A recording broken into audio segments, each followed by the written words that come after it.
Hello, good afternoon, good evening, good morning. I hope आप सब लोग अच्छे से अपने हेल्थ पे ध्यान दे रहे हो, अच्छे से नींद ले रहे हो और एट द सेम टाइम मेहनत भी कर रहे हो। 10th बोर्ड आ चुका है और 10th बोर्ड कई बार लोग बोलते हैं बहुत डिफिकल्ट है, बहुत ध्यान दो इसके ऊपर, बहुत हद तक इसके ऊपर एक प्रेशर सिचुएशन बनाई जाती है। But trust me, 10th board बहुत सिंपल है। अगर आप टाइम से मेहनत करो, आप टाइम से अपनी हेल्थ पे ध्यान दो और अच्छे से प्रैक्टिस करो, इसके अलावा कुछ 10th बोर्ड में डिफिकल्ट नहीं है। दूसरी बात आती है कि हम जो अभी पढ़ रहे हैं क्या रियल लाइफ में काम लगेगा? गारंटीड लगेगा। डिपेंड करता है कि आप जो पढ़ रहे हो क्या उसको रियल लाइफ के साथ कनेक्ट कर पा रहे हो। और लाइफ के अंदर सोशल साइंस एक ऐसा सब्जेक्ट है जो हर एक को, चाहे वो साइंस ले रहा है, कॉमर्स ले रहा है, ह्यूमैनिटीज ले रहा है, या तो फिर अपनी रियल लाइफ में, नॉर्मल लाइफ में मान लो आपने कुछ पढ़ा नहीं है, फिर भी अगर जो लाइफ के अंदर आपको कोई चीज अप्लाई करने का सिखाता है तो वो सोशल साइंस है। और सोशल साइंस में भी हर एक जन अपनी लाइफ में पैसों के साथ कहीं ना कहीं पे ट्रांजैक्शंस होते ही है, और वो ट्रांजैक्शंस आपको सिखाता है इकोनॉमिक्स। 10th बोर्ड का, गुजरात बोर्ड का इकोनॉमिक्स का पहला चैप्टर इकोनॉमिक डेवलपमेंट, ये ऐसा ही चैप्टर है जिसके अंदर आपको आपकी इकोनॉमिक्स लाइफ में जो आने वाला है उसका बेस बनाता है। अब कई बार आप न्यूज चैनल पे सुन रहे होंगे, न्यूज़पेपर पढ़ रहे होंगे, या तो एक ग्रुप ऑफ पीपल के साथ बैठे होंगे, या तो इंस्टाग्राम देख रहे होंगे। कहीं पे भी ऐसे ऐसे टर्म्स आते हैं जैसे पर capita income, national income, inflation, तो लोग गुम हो जाते कि क्या हो रहा है क्या नहीं।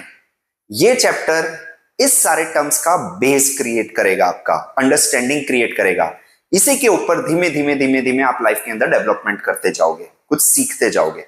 सो उसी के साथ let us start the first chapter of economics, grade 10 Gujarat board, economic development.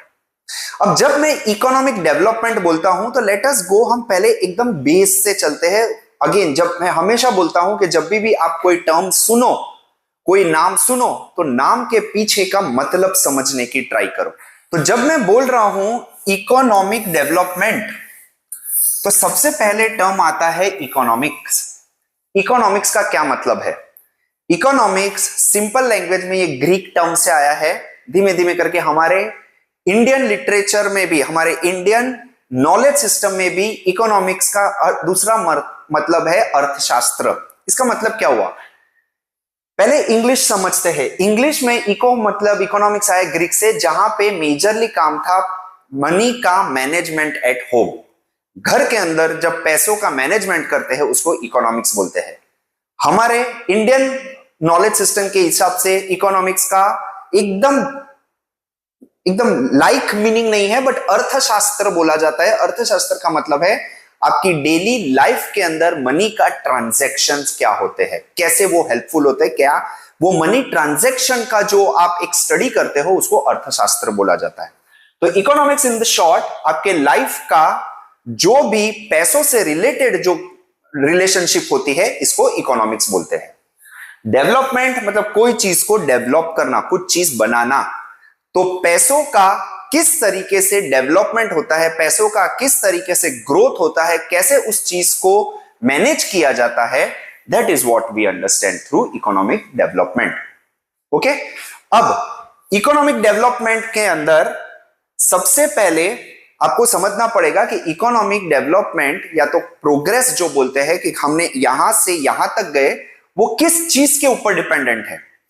तो आज मेरे पास 10 रुपए है और कल अगर जो मेरे पास 20 या 50 रुपए हो जाएंगे, तो वो चीज किस चीज के ऊपर डिपेंडेंट होती है? कौन कौन सी चीज है जो आपके इकोनॉमिक प्रोग्रेस के अंदर इन्वॉल्व है, उसका रीजन है, उसका महत्व है।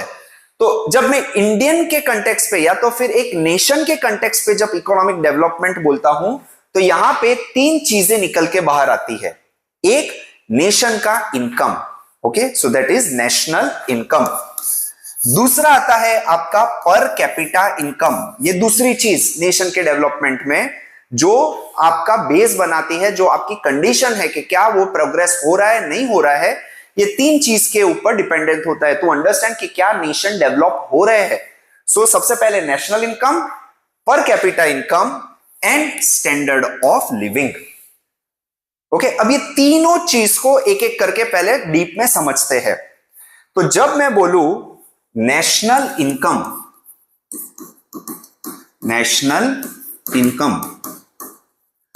तो इसके अंदर पहले हम नेशनल को बाद में लेंगे, पहले सिर्फ और सिर्फ इनकम को समझते हैं। ओके, उसके बाद नेशनल इनकम समझते हैं। अब इनकम का क्या मतलब, जो भी पैसा मेरे पास आ रहा है, मैं कोई मेहनत कर रहा हूं, मैं कोई एक्टिविटी कर रहा हूं, उससे जो मेरे पास पैसे आ रहे हैं उसको मैं इनकम बोलूंगा। कोई जॉब करता है, जॉब करने के लिए जो आपको कंपनी पैसा देती है दैट इज योर इनकम। कोई बिजनेसमैन है जो बिजनेस चलाता है और कस्टमर उसको पैसा देता है, he takes it as a form of an income. तो business income, individual income, house income, तो ये सारी की सारी इनकम है। मेरे पास पैसे आना इज कॉल्ड इनकम। कोई मेहनत कर रहा हो उसके ऊपर जो पैसे आ रहे हैं दैट इज कॉल्ड इनकम। अब नेशनल इनकम समझने के लिए हमेशा दो टर्म मेजरली आप न्यूज के अंदर देखोगे बहुत कंफ्यूजिंग होते हैं। एक तो नेशनल इनकम और एक चीज होती है जीडीपी। जीडीपी को बुलाया जाता है ग्रॉस डोमेस्टिक प्रोडक्ट। टर्म से कंफ्यूजन नहीं होना है, समझते हैं हम। अब जब मैं नेशनल इनकम बोल रहा हूं तो पहले हम एक अपना घर ले लेते हैं ताकि ये नेशनल इनकम और जीडीपी अच्छे से समझ में आ सके। सो लेट अस से कि ये मेरा घर है और घर के अंदर 4 मेंबर है। Okay, mom, dad, me and my brother और सिस्टर, कुछ भी ले लो, ठीक है। Mom, dad, me and my brother and sister. अब मॉम भी वर्किंग प्रोफेशनल है, डैड भी वर्किंग प्रोफेशनल है, मैं अभी जस्ट मेरा 12 अपना ग्रेजुएशन कंप्लीट किया है और मैं जॉब में गया हूं। Okay, so I am, late us से मैंने अभी जस्ट काम करना शुरू किया है। ओके, और माय ब्रदर और सिस्टर वो भी कब से, he is my Elder brother और सिस्टर, उन्होंने कब से अपना ग्रेजुएशन पोस्ट ग्रेजुएशन कंप्लीट करके वो चले गए हैं कहीं दूसरी सिटी में, सिटी बी, और यहां पे वो जॉब कर रहे हैं और ये भी इनकम अर्न कर रहे हैं। ठीक है, अब जब मैं फैमिली को बोलूंगा तो फैमिली के अंदर ये सब लोग पैसा ला रहे हैं, मैं भी जॉब करके पैसा ला रहा हूं, मेरा भाई और बहन भी जॉब करके पैसे ला रहे हैं, बट मेरी घर की बाउंड्री के अंदर ये सारे लोग पैसा दे रहे हैं। तो मेरे घर के अंदर जितने भी लोग पैसा दे रहे हैं, मेरे घर का इनकम हो रहा है, जिसको बोला जाएगा फैमिली इनकम। अब कई बार ऐसा होता है कि फॉर एग्जांपल मेरे रिलेटिव्स है, ओके, वो रिलेटिव्स के थ्रू दिवाली वगैरह के अंदर मेरे घर पे भी पैसे आते हैं। तो दिवाली के अंदर कुछ फंक्शन हुआ, इवेंट हुआ, तो वो लोग मेरे को पैसा देके गए। अब जो भी पैसा, इन 4 के अलावा भी जो भी पैसा कोई मान लो रिलेटिव मुझे दे रहा है, तो रिलेटिव का पैसा भी जो मैं घर के अंदर आ रहा है उसको मैं इनकम बोलूंगा। So this becomes my family income. Okay, अब यही चीज नेशनल लेवल पे जाती है। जब नेशन के अंदर इंडिया के सिटीजन्स जो भी काम कर रहे हैं और उसकी वजह से उनको जो पैसा मिल रहा है वो सारा का सारा नेशनल इनकम है। तो नेक्स्ट पॉइंट आता है कि सर कोई लोग सिटी के बाहर चले गए हैं, कंट्री के बाहर जाके यूएस में रह रहे, यूके में रह रहे, वहां काम कर रहे, बट वो लोग तो हमारी इंडिया की बॉर्डर में रह नहीं रहे, तो क्या हम उसको नेशनल इनकम बोलेंगे? यस, नेशनल इनकम के अंदर इंडिया के सिटीजन दुनिया में कहीं पे भी जॉब कर रहे हो, लेकिन अगर जो वो पैसा घर भेज रहे हैं, if they are still an Indian citizen and they are sending money in the Indian border, India के सिस्टम के अंदर पैसा आ रहा है, तो उसको हम नेशनल इनकम बोलेंगे। तो नेशनल इनकम का मतलब हुआ कि कोई भी इंडियन सिटीजन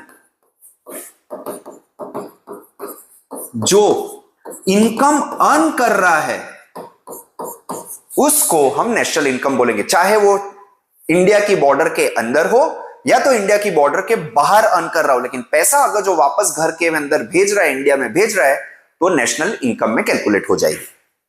ओके, तो जीडीपी क्या है? अब मेरी दीदी बाहर चले गए, मेरे रिलेटिव बाहर है, बट मेरे घर के अंदर जो भी चीज आ रही है वो सिर्फ और सिर्फ जो लोग घर में रह रहे हैं बस उन्हीं के थ्रू पैसा आ रहा है। इसका मतलब यहां पे कौन है? Mom, me and dad. हम तीन जन एक घर के बॉर्डर के अंदर रह रहे हैं, हम घर के बाउंड्री में रह रहे हैं, और हम ये तीन जन जो घर के अंदर रह रहे हैं उनकी जो इनकम आ रही है बस उसी को हम जीडीपी बोलेंगे। ये लोगों की इनकम जीडीपी के अंदर कंसीडर नहीं होगी। क्यों? क्योंकि वो पैसे के लिए मेहनत कहां कर रहे हैं? घर के बाहर, घर के अंदर नहीं। ओके, भले वो इंडियन सिटीजन है बट वो इंडिया से बाहर है, इंडिया के अंदर मेहनत नहीं कर रहे, वो इंडिया से बाहर मेहनत कर रहे, तो उनका पैसा जीडीपी के अंदर कैलकुलेट नहीं होगा, नेशनल इनकम के अंदर कैलकुलेट होगा। So what is my GDP? GDP is any income produced in the country. जो भी कंट्री के अंदर प्रोड्यूस हो रहा है उसी को जीडीपी बोलते हैं। बहुत बेसिक अंडरस्टैंडिंग है नेशनल इनकम और जीडीपी। इससे भी बहुत ज्यादा कॉम्प्लेक्सिटीज आती है, क्या चीज ऐड होती है, क्या चीज ऐड नहीं होती है, वो हम धीमे धीमे करके जब 11th कॉमर्स वगैरह में जाओगे तब देखेंगे। बट अभी के लिए बहुत बेसिक जो अंडरस्टैंडिंग होती है, जो मेन डिफरेंस होता है, ये है नेशनल इनकम और जीडीपी के अंदर। So again national income is something जो घर के रहने वाले, घर के अंदर पैसा आ रहा है, भले कोई बाहर से भी मेरे घर के अंदर पैसा भेज रहा है तो वो मैं नेशनल इनकम के अंदर बोलूंगा। और जो भी जन मेरे घर के अंदर रह रहे और वही से पैसा इकट्ठा करके बना रहे, इनकम ले रहे, उसको मैं जीडीपी बोलूंगा। जो बाहर से पैसा आ रहा है, जिसने बाहर मेहनत करी है, वो पैसा अंदर भेज रहा है, वो पैसे को हम जीडीपी की इनकम के अंदर कैलकुलेट नहीं करते। So gross domestic product is only things, only income which is produced in the country, बस that is it, that is GDP। Next term, इसके बाद अपन ने नेक्स्ट टर्म देखा पर कैपिटा इनकम। Okay, PCI। ठीक है, नाउ व्हाट इज PCI, पर capita income? Simple है। अगेन फैमिली का मैं एग्जांपल लेता हूं। अब मेरी फैमिली के अंदर देयर आर 4 पीपल, हमने जस्ट बोला mom, dad, me and my sister और ब्रदर। अब मान लो इस केस सिनारियो के लिए मैं अपने आप को 10th बोर्ड में समझता हूं। तो अगर जो मैं 10th बोर्ड में पढ़ रहा हूं, इसका मतलब है I am not making any money, मैं कोई इनकम नहीं बना रहा हूं। But for example let us say my mom is earning, let us say 6 lakhs per year per annum. My dad is earning 6 lakhs per annum. And my sister or brother is earning, let us say 5 lakhs per annum. तो इसका मतलब मेरी घर की total income क्या हुई, national income क्या हुई, फैमिली इनकम क्या हुई? 6 lakhs plus 6 lakhs plus 5 lakhs. So this becomes 17 lakhs per annum. इसको थोड़ा राउंड फिगर करने के लिए मैं 5 लाख की जगह 4 लाख कर देता हूं, तो मेरे पास कितना हो जाएगा? ये 16 lakhs। ठीक है, सो मेरे घर की इनकम, नेशनल इनकम क्या है? 16 lakhs। अब ये 16 lakhs को मेरे घर के अंदर टोटल कितने जन हैं? 4 जन। तो इसको मैं 4 से डिवाइड कर दूंगा। जितने भी जन मेरे घर के अंदर है जो इनकम ला रहे हैं, तो वो जितनी भी इनकम आ रही है उसका टोटल डिवाइडेड बाय जितने नंबर ऑफ लोग मेरी फैमिली के अंदर है, मैं उनसे डिवाइड कर दूंगा। तो ये क्या आ जाएगा? 4 lakhs। So 4 lakhs is my पर कैपिटा इनकम। तो मान लो कि घर के अंदर 4 जन नहीं, बट मान लो दादी दादा भी रह रहे, तो मैं उसको किससे डिवाइड कर दूंगा? 6 से डिवाइड कर दूंगा। ठीक है, तो मान लो अब इनके अलावा let us say my grandfather and my grandmother, ये भी रह रहे हैं, but now they are retired, तो उनका कोई सोर्स ऑफ इनकम नहीं है। तो सोर्स ऑफ इनकम क्या हुआ मेरा? 16 lakhs ही हुआ। तो इनके केस में 16 lakhs डिवाइडेड बाय कितने पर्सन हो गए मेरे घर के बाउंड्री के अंदर? 6 जन, 6 पीपल। तो मैं 16 lakhs बाय 6 करूंगा, तो ये जो आंसर आएगा दिस वुड बी 2 * 12, 4 6 6 36, 4 6 6, तो 2,66,666 आपका चलता जाएगा। सो 2,66,666 अप्रॉक्स। तो जब 6 जन हैं तब मेरी पर कैपिटा इनकम क्या हुई? 2,66,666।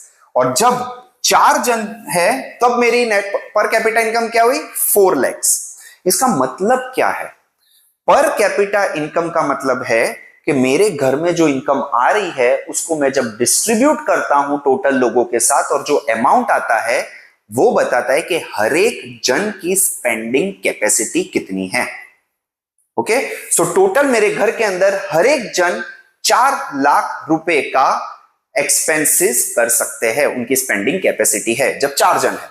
जब 6 जन है तो वो कम होके 2,66,600 की कैपेसिटी होती है। दैट इज पर कैपिटा इनकम। सो पर कैपिटा इनकम का फॉर्मूला क्या होता है? So per capita income is PCI is equals to national income upon total population. Same मेरे घर के अंदर। अब नेशन के अंदर देखता हूं मैं।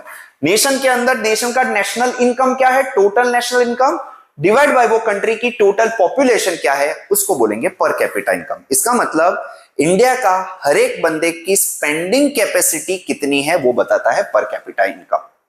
सो हमने 2 चीज देखी, एक नेशनल इनकम, नेशनल इनकम के बाद उसी के बेस पे पर कैपिटा इनकम, और तीसरी चीज देखी जाती है दैट इज लिविंग स्टैंडर्ड्स। अब living standard is a very subjective term. Living standard का बेसिक मतलब समझे तो लोगों के रहने का स्टैंडर्ड क्या है।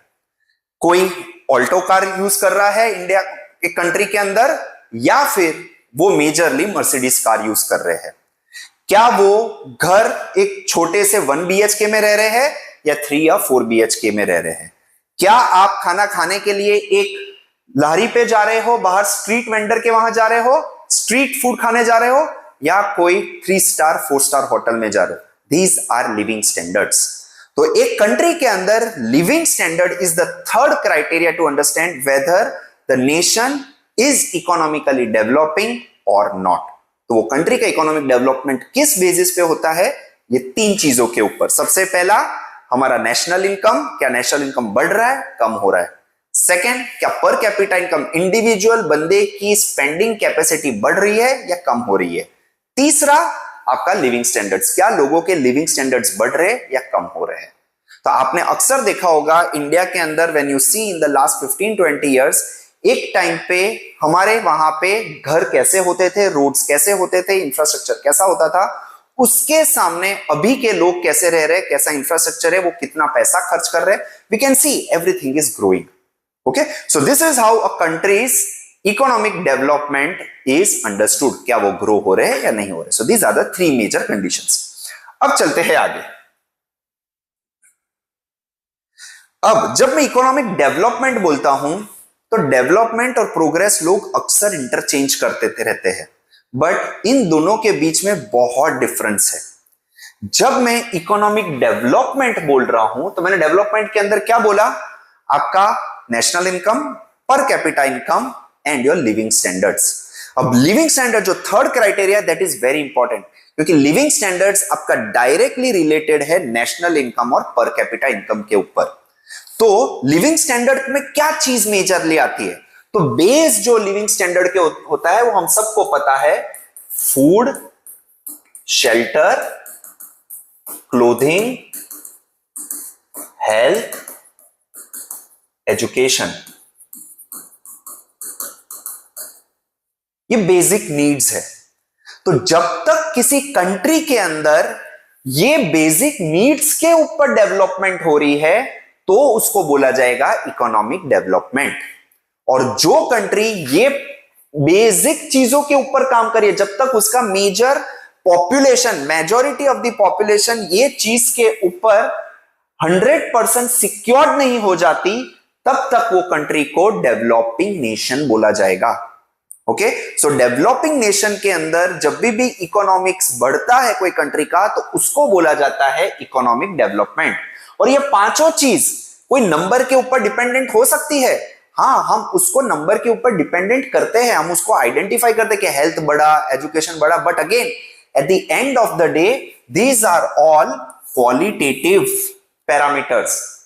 एजुकेशन कितना अच्छा है, कितना बुरा है, वो आप नंबर पे कैसे कैलकुलेट करोगे? तो एजुकेशन एजुकेशन है, these are all qualitative. Health कितनी अच्छी है, कितनी बुरी है, कैसे आइडेंटिफाई करोगे?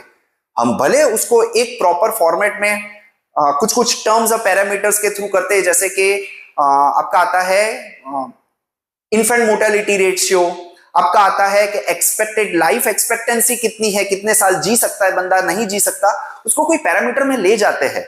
But at the end of the day अच्छी हेल्थ या बुरी health, it's a qualitative parameter बोलते हैं इसको।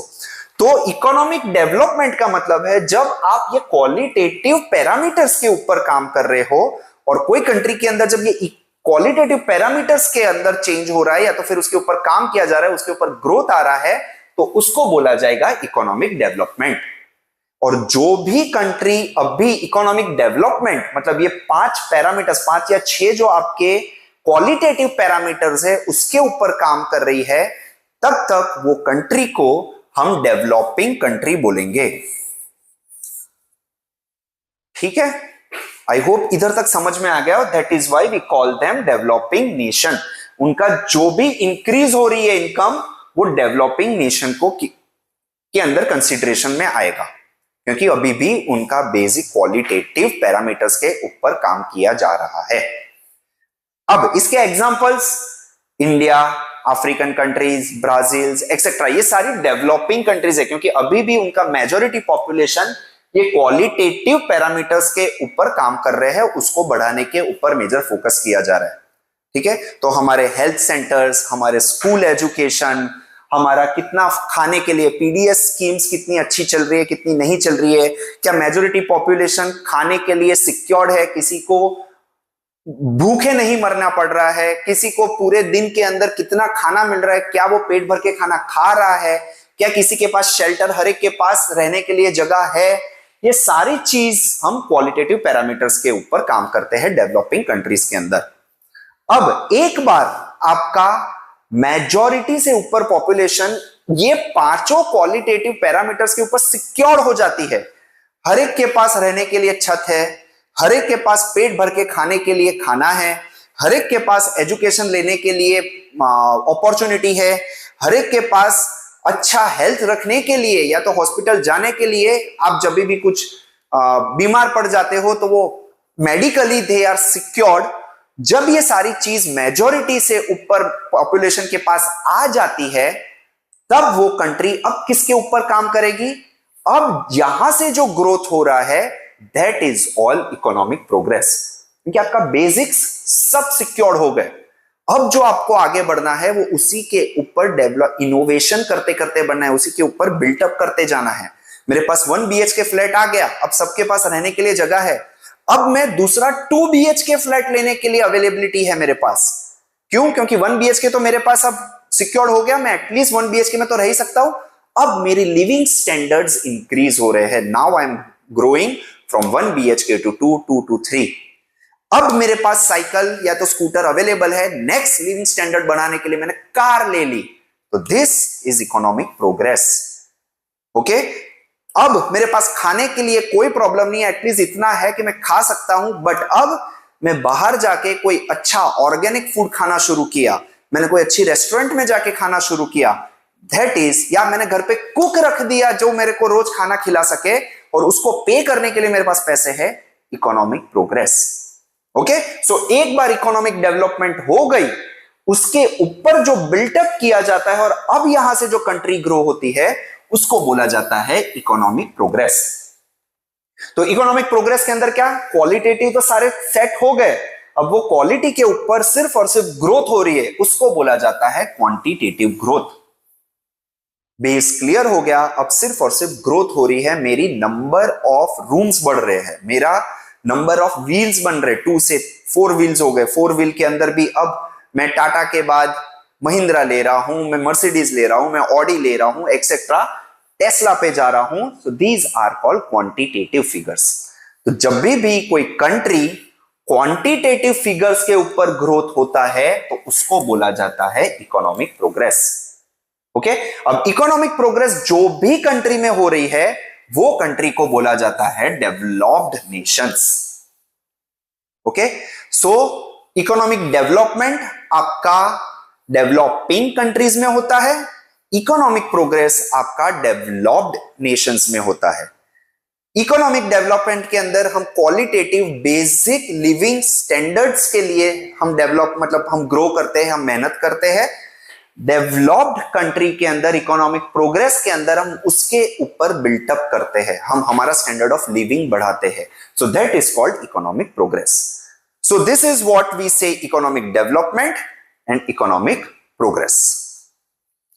अब आगे बढ़ते हैं। ठीक है, तो इकोनॉमिक डेवलपमेंट किस चीज के ऊपर, डेवलपिंग कंट्रीज को अगर जो मेरे को आइडेंटिफाई करना है कि कोई कंट्री डेवलपिंग है कि नहीं है, किस चीज के ऊपर डिपेंडेंट होता है। So there are 5 to 6 parameters जिसको देखा जाता है। अगर जो ये सारे पैरामीटर्स के ऊपर कोई country is already pass the basic line, तो उसको फिर हम धीमे धीमे एक एक करके नेक्स्ट लेवल पे भेजते जाते हैं। तो कौन से पैरामीटर्स है? अच्छा, इससे पहले इकोनॉमिक प्रोग्रेस बोलूं और इकोनॉमिक डेवलपमेंट बोलूं तो ये कौन से कंट्रीज में देखने को मिलती है। तो इकोनॉमिक डेवलपमेंट मैंने बोला आपको कौन से में हो गया, इंडिया हो गई, आपकी अफ्रीकन कंट्रीज हो गई, आपकी कुछ लैटिन अमेरिका की कंट्रीज हो गई। इसके अंदर आपको इकोनॉमिक डेवलपमेंट देखने को मिलेगा। बट इकोनॉमिक प्रोग्रेस कहां पे? जितनी भी यूरोपियन कंट्रीज है, यूएस है, ऑस्ट्रेलिया है, ये सारी countries is considered to be developed countries. Okay, now जैसे मैं बोला कि इकोनॉमिक डेवलपमेंट मतलब डेवलपिंग कंट्रीज को कैसे आइडेंटिफाई किया जाए। So these are the 6 parameters. सबसे पहला, आपका पर कैपिटा इनकम कम होगा, there would be less per capita income. Okay, आपका पर कैपिटा इनकम थोड़ा कम होगा। और ये पर कैपिटा इनकम कैसे आइडेंटिफाई कौन करता है? वर्ल्ड बैंक के अंदर ये सारा डेटा निकलता है, और डेटा के हिसाब से जिस भी कंट्री की पर कैपिटा इनकम $735 से कम है, वो country are considered to be developing countries. Okay, so per capita income $735 से कम है, उसको बोला जाएगा डेवलपिंग कंट्रीज। अब इसके बीच में इन लोगों ने रेंज रखी है, 735 से लेके 2500, फिर उससे थोड़ा ज्यादा, फिर ज्यादा, उस तरीके से हर एक कंट्री को अलग अलग पर कैपिटा के इनकम के थ्रू डिस्ट्रीब्यूट किया गया है। Low income country, middle income country, high income country. Middle income के अंदर भी आपको देखने को मिलेगी low middle income, middle income, high middle income, उसके बाद सीधा वो चला जाता है हाई इनकम के ऊपर। ठीक है, तो ये जो बनाया हुआ है, जो आप स्ट्रेटास या तो फिर एक रेंज रखे हुए हैं, वो वर्ल्ड बैंक के अंदर आपको मिल जाए। वो वर्ल्ड बैंक सारे डिसाइड करती है कि कौन सा पर कैपिटा इनकम को कौन सी कंट्री बोलना है। तो इसका फायदा क्या है? Why is this useful? पर कैपिटा इनकम के बेसिस के ऊपर वर्ल्ड बैंक लोन्स देती है। तो जितनी डेवलपिंग कंट्रीज होगी उसको वर्ल्ड बैंक के ऊपर मेजर फोकस किया जाएगा कि उनको लोन्स दे, ताकि वो कंट्रीज भी डेवलप की तरह शिफ्ट होना शुरू करें। सो this is how world bank decides किसको कितना लोन देना है, कितना परसेंट इंटरेस्ट पे लोन देना है, वो पर कैपिटा इनकम के बेसिस पे देखी जाती है। ओके, नेक्स्ट देखते हैं पॉपुलेशन ग्रोथ। जितनी भी डेवलपिंग कंट्रीज होगी वहां पे आपका पॉपुलेशन ग्रोथ टिपिकली 2% और मोर होगा। मतलब हर साल पॉपुलेशन 2% से बढ़ रहा है। So for example let us से कि एक कंट्री ए है, इसका पॉपुलेशन था 1 लाख, मान लो 2025 में। 2026 में इसका पॉपुलेशन हो गया फॉर एग्जांपल लेट अस से 1,20,000। तो ये कितने परसेंट से इंक्रीज हुआ है?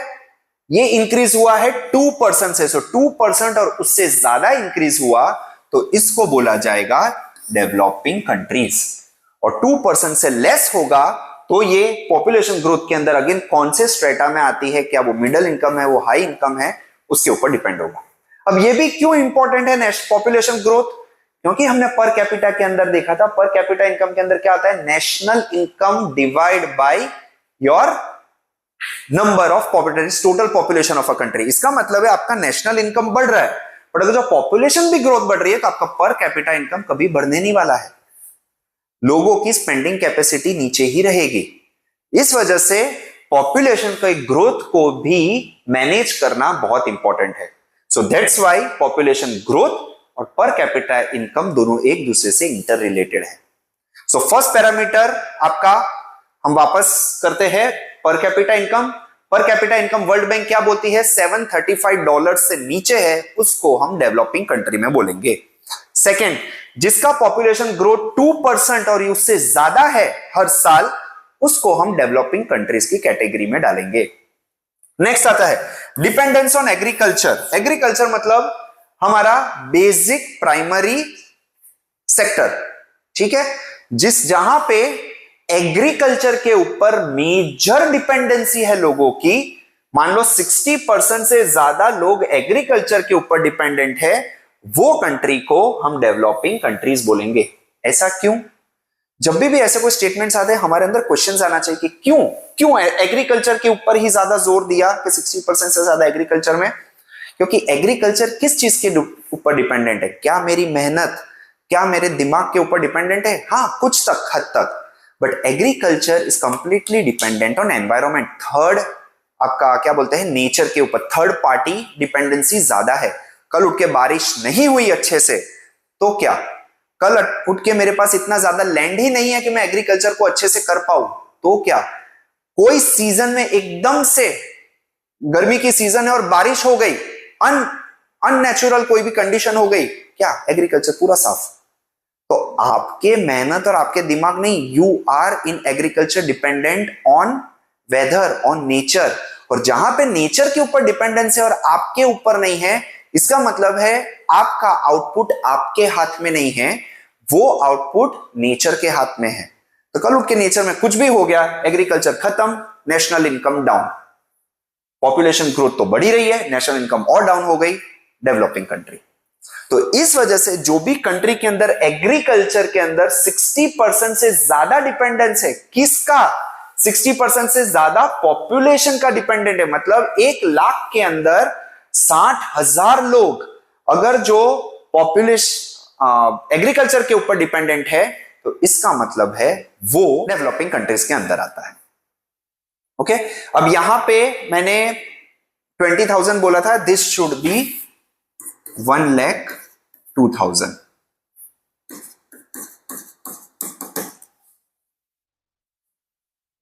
ठीक है, वो 20% हो गया था, ये 1,02,000 है।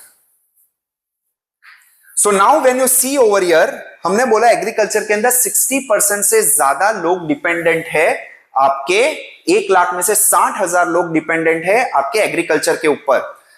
चलो, एग्रीकल्चर के ऊपर 60,000 लोग डिपेंडेंट है, लेकिन 60,000 लोग जो काम कर रहे हैं एग्रीकल्चर में, वो हमारे कंट्री के नेशनल इनकम के अंदर कितना कंट्रीब्यूशन कर रहे हैं? सिर्फ 26%, अप्रॉक्स 26% के तरफ ही कैलकुलेट कर रहे हैं, कंट्रीब्यूट कर रहे हैं, तो वो countries again called a developing country. क्योंकि मेजॉरिटी पॉपुलेशन काम कर रहे हैं, लेट अस से 60,000 लोग काम कर रहे हैं एग्रीकल्चर में, बट वो आउटपुट दे रहे हैं सिर्फ 26,000 का, तो वो कंट्री के अंदर कैसे सस्टेन कर पाएंगे? तो इस वजह से वो जहां पे कोई कंट्री की पॉपुलेशन 60% से ज्यादा पॉपुलेशन एग्रीकल्चर पे डिपेंड है और वो एग्रीकल्चर से आउटपुट 26% के अप्रॉक्स मिल रहा है, तो वो कंट्री को डेवलपिंग कंट्री बोलेंगे। अब मान लो 60% से ज्यादा पॉपुलेशन है, लेकिन अगर जो आउटपुट हमें 80-90% दे रहा है, तो उस केस में फिर भी कंसीडर किया जाएगा कि उसको डेवलपिंग में ना रखे, क्योंकि लोगों का एफर्ट के सामने हमें रिटर्न भी इतना ज्यादा मिल रहा है। बट इसके अंदर again there is a caveat. आप सिर्फ सोचो 60% से ज्यादा लोग एग्रीकल्चर पे डिपेंड कर रहे हैं और 80% इंडिया का इनकम सिर्फ और सिर्फ एग्रीकल्चर से आ रही है कोई कंट्री की। अगेन एग्रीकल्चर किसके ऊपर डिपेंडेंट है? एनवायरमेंट के ऊपर। तो एक साल अगर जो एग्रीकल्चर के अंदर कोई नेशनल कैलेमिटी आई और एग्रीकल्चर चला गया, क्या होगा? नेशनल इनकम धड़ाम से लेके नीचे। सो ये दोनों पैरामीटर्स, दैट इज कितने लोग डिपेंडेंट है और उसके सामने कितना रिटर्न आ रहा है, उसके अंदर मेजर जो देखा जाता है कि आपका एग्रीकल्चर के ऊपर लोग कम करे और उसके सामने रिटर्न वो ज्यादा दे। तो फॉर एग्जांपल 60 की जगह मान लो 20% लोग एग्रीकल्चर में काम कर रहे हैं, लेकिन वो रिटर्न 26% दे रहे हैं। दिस इज एक्सेप्टेबल, क्योंकि बाकी के 80% लोग और कुछ काम कर रहे हैं। आपका सेकेंडरी मैन्युफैक्चरिंग, या तो फैक्ट्री में काम कर रहे हैं या तो फिर दिमाग का कुछ काम कर रहे हैं जहां से हम वैल्यू एडिशन लेके पैसा ला सके, तो that is also acceptable. But 60% से ज्यादा लोग एग्रीकल्चर में काम कर रहे हैं और सिर्फ रिटर्न 26% के अप्रोक्स दे रहे हैं, that is not sustainable. Let us move to the next part. Next parameters देखते हैं। नेक्स्ट 3 पैरामीटर्स आते हैं आपके अनइक्वल डिस्ट्रीब्यूशन ऑफ इनकम। इसका क्या मतलब? इसका मतलब कोई कंट्री के अंदर बहुत अमीर कंट्री है, लेट अस से कि वो कंट्री की आपकी पर कैपिटा इनकम आ चुकी है लेट अस से $60,000, $60,000 की पर कैपिटा इनकम है हर एक की। बट क्या $60,000 सबकी पर कैपिटा इनकम का मतलब है क्या सब लोग $60,000 तक का एक्सपेंस कर पा रहे हैं? वो कैसे पता चलेगा? अब कोई कंट्री के अंदर हम एग्जांपल एक केस लेते हैं, लेट अस से ये कंट्री ए है और ये कंट्री बी है। कंट्री ए के अंदर टोटल पॉपुलेशन का 1% लोग के पास मान लो 10 लाख है, मतलब 10 लाख रुपए कमाते हैं ये 1%, और 90% लोग सिर्फ 5,000 रुपए कमाते हैं। और जब मैं इसका, और लेट अस से पॉपुलेशन मैंने ले ली कि वो कंट्री की 100 है, सिंप्लिसिटी के लिए कि वो टोटल एक जन 10 लाख रुपए कमा रहा है और 90 जन 1%, तो इसका मतलब है 10 जन आपका, तो इसका मतलब है सिर्फ एक बंदा 10 लाख रुपए कमा रहा है और 90 जन आपके 5,000 रुपए कमा रहे हैं। अब जब मैं इसका पर कैपिटा इनकम निकालूंगा, ये तो इनकम हो गई, तो टोटल नेशनल इनकम क्या हुई आपकी? 10 लाख प्लस 5 into 9 करेंगे, तो 9 5 जा 45, सो 1 लाख प्लस 45,000, तो ये क्या हो जाएगी? 0.0054145। उसको डिवाइड बाय 100 करते हैं। क्यों 100? डिवाइडेड बाय टोटल पॉपुलेशन, सो ये क्या हो जाएगी आपकी 1450। बराबर किया है मैंने, सॉरी 14,50,000, एक और जीरो आएगा इधर, सो आपका हो जाएगा 14,500। इसका मतलब है हर एक बंदे की स्पेंडिंग कैपेसिटी कितनी आ रही है पर कैपिटा में? 14,500, बट 90 लोग कितना कमा रहे हैं? सिर्फ 5,000 कमा रहे हैं, तो ये 14,500 कैसे एफोर्ड कर पाएंगे? इसका मतलब है जो 1% 10 लाख रुपए कमा रहा है वो ज्यादा पैसे खर्च कर रहा है, जबकि ये लोग कम पैसे खर्च कर रहे हैं। इसका मतलब है भले मेरा पर कैपिटा इनकम 14,500 है, बट मेरे कंट्री के अंदर एक बंदा को बहुत ज्यादा पैसा मिल रहा है, एक को कम पैसा मिल रहा है। इसका मतलब ये बंदा खर्च कम कर पा रहा है, ये बंदा खर्च ज्यादा कर पा रहा है। इसका मतलब अमीर अमीर है, गरीब गरीब है। There is a vast difference between the income of two individuals. Okay, इसको बोलते हैं आपका unequal distribution of income. A small group of people are earning a majority of the income of the country, while a very minor, while a majority of the people are earning less amount of money. ये income distribution है, और income distribution जहां पे इतना ज्यादा होता है, कितना ज्यादा? अगर जो 20% of the top rich are making 40% of the national income, और बाकी के जो टॉप 20% है वो सिर्फ और सिर्फ 10% कमा के ला रहे हैं, तो वहां पे आपको इनकम डिस्ट्रीब्यूशन बहुत ज्यादा बोलेंगे और उस केस में that country is a developing country. तो इसका मतलब क्या है, डेवलप्ड होने के लिए क्या चाहिए, जितना हो सके उतना वो गैप कम किया जाए। ठीक है, तो ये लोग भी जो बॉटम 20% है, इनका भी इनकम के अंदर, नेशनल इनकम के अंदर कंट्रीब्यूशन ज्यादा होना चाहिए। तो ये 40% है टॉप 20%, बॉटम 20% सिर्फ 10% दे रहा है, लेकिन अगर जो बॉटम 20% भी मेरे को इधर 30% देना शुरू कर दिया तो उस दिन मैं बोलूंगा कि मेरे कंट्री के अंदर इनकम डिस्ट्रीब्यूशन आपका ठीक हो गया है, इक्वल हो गया है। तो वो उस दिन वो कंट्री आपकी डेवलप्ड कंट्री के अंदर शिफ्ट होगी। क्यों, ऐसा क्यों, इस एग्जांपल से बता रहा हूं। इसका मतलब है अब बॉटम जो आपका कमा रहे 30% कंट्रीब्यूशन कर रहे हैं, इसका मतलब उनकी भी कैपेसिटी अब 14,500 के पास पहुंच जाएगी। तो इसका मतलब है अमीर भी इतना ही खर्च कर रहा है, गरीब भी इतना खर्च कर रहा है। इसका मतलब कोई प्रॉब्लम नहीं है मेरा खर्च करने के ऊपर, कंट्री के अंदर कंजम्पशन के ऊपर। So by default that country will grow, मतलब इनका बेसिक नेसेसिटी सॉल्व हो चुकी है, and that's why they are spending money on their living standards. So that's why the unequal distribution of income also plays an important role. It's one of the parameter, it's a fourth parameter. Fifth parameter unemployment. बहुत logic है कि अगर जो किसी country के अंदर unemployment 30% से ज्यादा है of the total labour force, मतलब अगर जो मेरा लेबर फोर्स 100 का है और उसमें से 30 लोग अनएम्प्लॉयड है, तो that country is still considered to be a developing country. हम वापस रिवाइज करते हैं। सबसे पहला हमने देखा था पर कैपिटा इनकम। पर कैपिटा इनकम $735 से कम होगा तो डेवलपिंग कंट्री। सेकंड हमने देखा था पॉपुलेशन ग्रोथ। पॉपुलेशन ग्रोथ 2% या उससे ज्यादा है तो डेवलपिंग कंट्री। थर्ड देखा था डिपेंडेंस ऑन एग्रीकल्चर।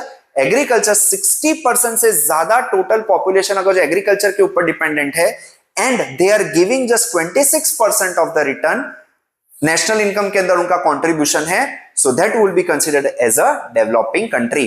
फोर्थ हमने देखा अनइक्वल डिस्ट्रीब्यूशन, जहां पे top 20% are giving 40% of the national income contribution करते हैं, जबकि बॉटम 20% सिर्फ और सिर्फ 10% कंट्रीब्यूट करते हैं, तो उसको भी हम बोलेंगे डेवलपिंग कंट्री। सो अनइक्वल डिस्ट्रीब्यूशन। फिफ्थ हमने देखा जहां पे अनएम्प्लॉयमेंट, टोटल लेबर फोर्स जो काम करने की कैपेबिलिटी रखते हैं, those who are eligible to do the work, उसमें से अगर जो 3%, not 30, 3% are unemployed, then that country is considered to be a developing country. 3% या 3% से ज्यादा लोग अगर जो अनएम्प्लॉयड है तो इसका मतलब है that country is considered to be a developing country. अभी भी 3% ऑफ पीपल के पास, मिनिमम 3% से ज्यादा जो भी अनएम्प्लॉयड है उनके पास बेसिक नेसेसिटी फुलफिल करने की कैपेबिलिटी नहीं है, and that's why it is considered to be a developing country. Okay, next, अब ये ड्यूरेशन की, नेक्स्ट पॉवर्टी। पॉवर्टी अगर जो टोटल इन कोई कंट्री की पॉपुलेशन में से if 1/3 of the population can not satisfy primary necessities, again कौन सी necessities, qualitative, food, shelter, clothing, health, education, अगर ये 5 चीज भी बेसिक नेसेसिटी टोटल पॉपुलेशन का 1/3 लोग भी अगर जो एफोर्ड नहीं कर पा रहे हैं तो वो कंट्री को डेवलपिंग कंट्री बोला जाएगा। So these are the 6 parameters. अब 3 और पैरामीटर्स देखते हैं हम कि जो डेवलपिंग कंट्रीज होगी वहां पे आपको ड्यूअल इकोनॉमी देखने को मिलेगी। ड्यूअल इकोनॉमी मतलब आपको रूरल और अर्बन दोनों की इकोनॉमी बहुत अलग देखने को मिलेगी। कोई एक जैसी ही इकोनॉमी नहीं होगी। मतलब रूरल के अंदर 1-1 रुपए की चीज अगर जो बिक रही है तो अर्बन के अंदर वो 1 रुपए की चीज बिकती हुई नहीं मिलेगी, आपको 15, 20, 25 रुपए की चीज बिकती हुई मिलेगी। सो this is called a dual economy. मतलब आपको एक कंट्री के अंदर रूरल और अर्बन के बीच में एकदम क्लियर डिफरेंस देखने को मिलेगा। सड़कें ठीक नहीं है, अर्बन के अंदर सड़कें बहुत अच्छी होगी। रूरल के अंदर एजुकेशन, हेल्थ के लिए बहुत प्रॉब्लम्स है, अर्बन के अंदर वो सारी चीजों को रिजॉल्व किया गया है। आपके हॉस्पिटल्स अच्छे हैं, आपके स्कूल्स बहुत अच्छे हैं, महंगे वाले स्कूल्स हैं, एजुकेशन बहुत अच्छे से दी जा रही है, जबकि रूरल के अंदर कॉलेज, स्कूल का भी अवेलेबिलिटी नहीं है। ठीक है, सो इनको बोलते हैं ड्यूअल इकोनॉमी। ये कंफ्लिक्ट हमेशा देखने को मिलेगा आपको कि रूरल और अर्बन दोनों साथ साथ एग्जिस्ट कर रहे हैं, एक जगह पे बहुत खराब, एक जगह पे अच्छे से डेवलपमेंट चल रहा है। तो डेवलपिंग इकोनॉमी में ये दोनों का बहुत वास्ट, बहुत ही क्लियर डिफरेंस देखने को मिलेगा। हम इंडिया में देखते हैं ये चीज। आप गांव में चले जाओ, वहां पे एजुकेशन देखो, आप वहां पे हेल्थ का स्टेटस देखो, और आप एक अर्बन सिटी में टायर 2, टायर 1, टायर 2 सिटी में जाके देखो, वहां पे आपको कितना डिफरेंस मिलेगा। ठीक है, सो दिस जब ये डिफरेंस कम हो जाता है तो वो कंट्री डेवलप्ड हो जाती है। क्यों? अगेन सबसे पहले क्योंकि वहां के लोगों के पास अब स्टैंडर्ड ऑफ लिविंग के ऊपर काम किया जा रहा है, बेसिक नेसेसिटी सब रिजॉल्व हो चुकी है। ठीक है, नेक्स्ट देखते हैं इनसफिशिएंट इंफ्रास्ट्रक्चर। सेम जैसे मैंने बोला अभी, आपके रोड्स का कंस्ट्रक्शन ठीक नहीं है, लाइट्स नहीं है, इलेक्ट्रिसिटी नहीं पहुंची है, पानी पीने की पाइपलाइन नहीं है। अर्बन सिटीज के अंदर आज हम नल खोलते हैं और पानी आ जाता है, गांव के अंदर लोग दूर दूर मटका लेके वेल अपना कुएं में से पानी निकाल रहे हैं। So these are the infrastructure facilities हमेशा आपको डेवलपिंग कंट्रीज में कम ज्यादा दिखेगी। ठीक है, हर जगह पे इंफ्रास्ट्रक्चर एक जैसा नहीं होगा। Even in the urban places हमने देखा हुआ है, रोड्स के अंदर बारिश आते ही गड्ढे हो जाते हैं, धुल जाता है, आपकी क्वालिटी ऑफ इंफ्रास्ट्रक्चर ही नहीं है। कई कई जगह पे ब्रिज बन रहे हैं, गिर जाते हैं। ठीक है, सो आपकी जो इनसफिशिएंट इंफ्रास्ट्रक्चर है, इंफ्रास्ट्रक्चर की क्वालिटी हो गई, इंफ्रास्ट्रक्चर जहां चाहिए वहां है भी नहीं। टॉयलेट्स देख लो, पब्लिक टॉयलेट्स अवेलेबल ही नहीं है तो बहुत गंदी सिचुएशन में है। So these are all called insufficient infrastructure. तो डेवलपिंग कंट्रीज में ये आपको स्टार्क डिफरेंस देखने को मिला compare to a developed country. ठीक है, next last part, form of international trade. अब डेवलपिंग कंट्रीज में ट्रेड जो हम करते हैं वो किस चीज, अगेन ट्रेड क्या है? कोई चीज में बेचूंगा, कोई चीज में खरीदूंगा, क्योंकि हर एक country is not self sufficient. कुछ ना कुछ हमें खरीदना होगा, कुछ ना कुछ बेचना होगा। हमारे पास जो स्ट्रेंथ होगी हम बेचेंगे, और लोग, बाकी के लोगों के पास जो स्ट्रेंथ है और हमारे पास वीकनेस है वो खरीदेंगे। उसको जो हम लेना बेचने का जो करते हैं कंट्री टू कंट्री के बीच में, उसको बोला जाता है ट्रेड। अब जब आप डेवलपिंग कंट्रीज में देखोगे तो डेवलपिंग कंट्रीज के अंदर ट्रेड इज कंप्लीटली बायस्ड। आप जब कोई डेवलपिंग कंट्रीज में होगे तो वो सस्ती चीजें बाहर भेज रहे हैं। ओके, तो प्राइमरी जैसे एग्रीकल्चर के स्टफ मैंने बाहर भेजा, वो कितने में मिलता है? आप 100 रुपए, 150 रुपए, 300 रुपए पर क्विंटल पर 100 किलो, 1000 किलो के अंदर हम बाहर भेज देते हैं। लेकिन बाहर से कौन सी चीज लेते हैं? डेवलपिंग कंट्रीज के अंदर देखिएगा आप, गाड़ी, आपके मैन्युफैक्चरिंग प्रोडक्ट्स, सॉफ्टवेयर्स, ये सारे के सारे जो महंगे होते हैं वो चीज वो कंट्री इंपोर्ट करती है। ओके, सो इधर टर्म आता है इंपोर्ट और एक्सपोर्ट। एक्सपोर्ट मतलब मैं कोई अपनी कंट्री से चीज बाहर भेज रहा हूं। इंपोर्ट मतलब बाहर की कंट्री से कोई चीज मैं अपनी कंट्री के अंदर खरीद रहा हूं, तो उसको बोला जाएगा इंपोर्ट एक्सपोर्ट। अब import export is always kept in the international, country to country के लेवल पे होती है, ये घर में नहीं होती है। हम दुकान में जाए और वहां से कोई चीज लेके आए, मैंने कोई फ्रेंड को चीज दी और उसने मेरे को दी, उसको इंपोर्ट एक्सपोर्ट नहीं बोलेंगे। Import export term is used only in the case of international, nation to nation के बीच में।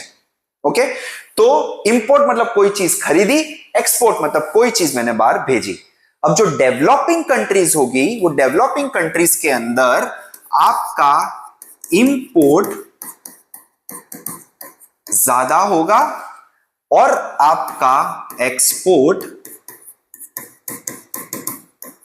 कम होगा। अब जो चीज एक्सपोर्ट भी कर रहे हैं हम, वो भी कौन सी चीज कर रहे हैं? Very cheap items. जो एक्सपोर्ट भी कर रहे हैं वो बहुत चीप आइटम्स एक्सपोर्ट कर रहे हैं, और जो इंपोर्ट कर रहे हैं these are very high valuable items. महंगी चीजें, कॉस्टली चीजें हम इंपोर्ट करते हैं और चीप चीजें बाहर बेचते हैं। इसका मतलब क्या हुआ? इसका मतलब हुआ कि मेरे पास जब मैं कोई चीज अंदर ला रहा हूं, इसका मतलब मुझे मनी बाहर भेजना पड़ रहा है। ठीक है, दिस इज प्रोडक्ट। मैं कोई प्रोडक्ट खरीद रहा हूं तो पैसे मेरे बाहर जाएंगे, मैं खरीद रहा हूं, okay. I am buying something, and export मतलब आई एम सेलिंग समथिंग। तो जब मैं कोई चीज बाहर भेज रहा हूं तो इसका मतलब है मेरे पास मनी अंदर आएगा, ठीक है। सिंपल है, हम घर पे जैसे शॉप में गए, शॉप में जाके मैंने कोई चीज खरीदी तो इसका मतलब मेरे को पैसे देने पड़े, ओके। सो मैंने कोई चीज खरीदी तो मैंने पैसे दिए, और अगर जो मेरी शॉप है तो मैंने कोई प्रोडक्ट कस्टमर को भेजा तो मेरे पास मनी आए, ओके। तो एक्सपोर्ट के अंदर पैसा आता है, इंपोर्ट के अंदर पैसा जाता है। अब फॉर एग्जांपल लेट अस से इंपोर्ट के अंदर हमने बहुत महंगी चीज खरीदी, लेट अस से कि मैं इधर कोई चीज खरीद रहा हूं लेट अस से 1000 रुपए की, बट मैंने तो बहुत चीप आइटम्स बाहर भेजी है, तो मेरे को पैसे कितने मिले, 100 रुपीज मिले मेरे को। This is my income and this is my expense. अब घर के अंदर जब इनकम कम है और एक्सपेंस ज्यादा है, क्या होगा, आपका डेट बढ़ेगा, आप डिफॉल्ट पे जाओगे, आपके घर के अंदर कोई चीज खरीदने की बहुत खींचतानी होगी। सेम चीज कंट्री लेवल पे होती है।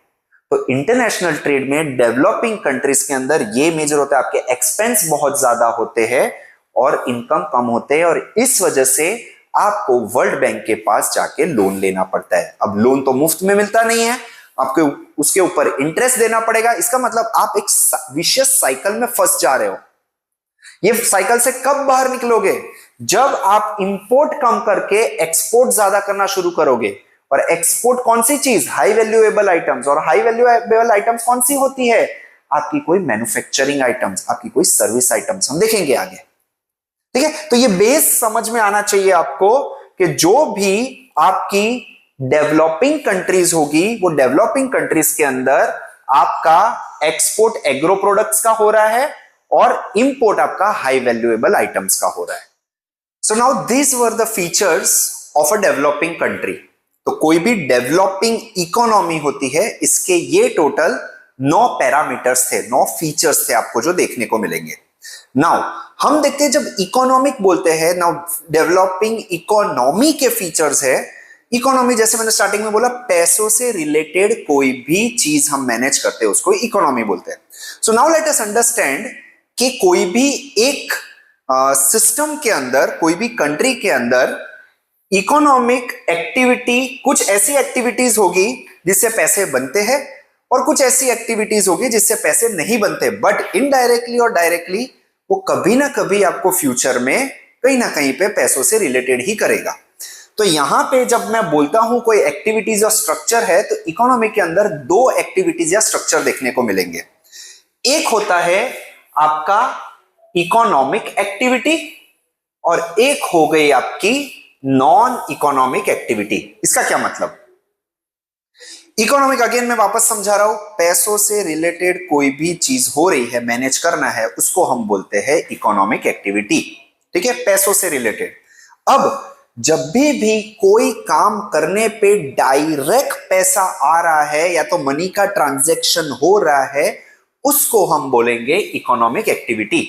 मैंने कुछ काम किया, मेरे को सामने पैसे मिले, दैट इज इकोनॉमिक एक्टिविटी। मैंने कोई चीज सेल करी, उसके सामने मेरे को पैसे मिले।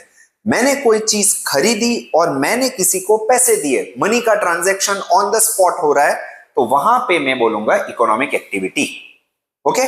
तो नॉन इकोनॉमिक एक्टिविटी क्या हुई, नॉन इकोनॉमिक एक्टिविटी वो हुई जहां पे मेरे काम का ट्रांजैक्शंस हो रहे हैं, बट मैं पैसे नहीं ले रहा हूं, आज नहीं, बट कभी ना कभी वो ट्रांजैक्शन की वजह से फ्यूचर में समवेयर और down the line it will help me to give those transactions back. उसका मेरे को रिवॉर्ड मनी के टर्म में कभी ना कभी मिलेगा, that is called the non economic activity.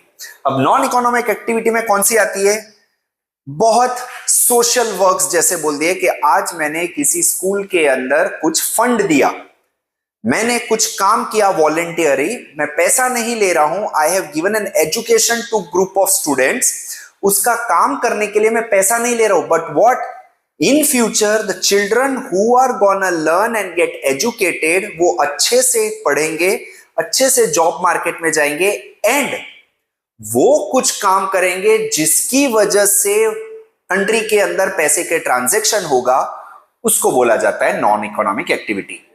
Family level पे देखा जाए तो mom and dad they work hard to make you study, आपका घर का ध्यान रखते हैं, आपको खाना खिलाने के लिए पैसे अरेंज करते हैं, आपको स्कूल भेजने के लिए पैसे अरेंज करते हैं, they are taking care of you, but उसके सामने आपसे पैसा नहीं मांग रहे हैं।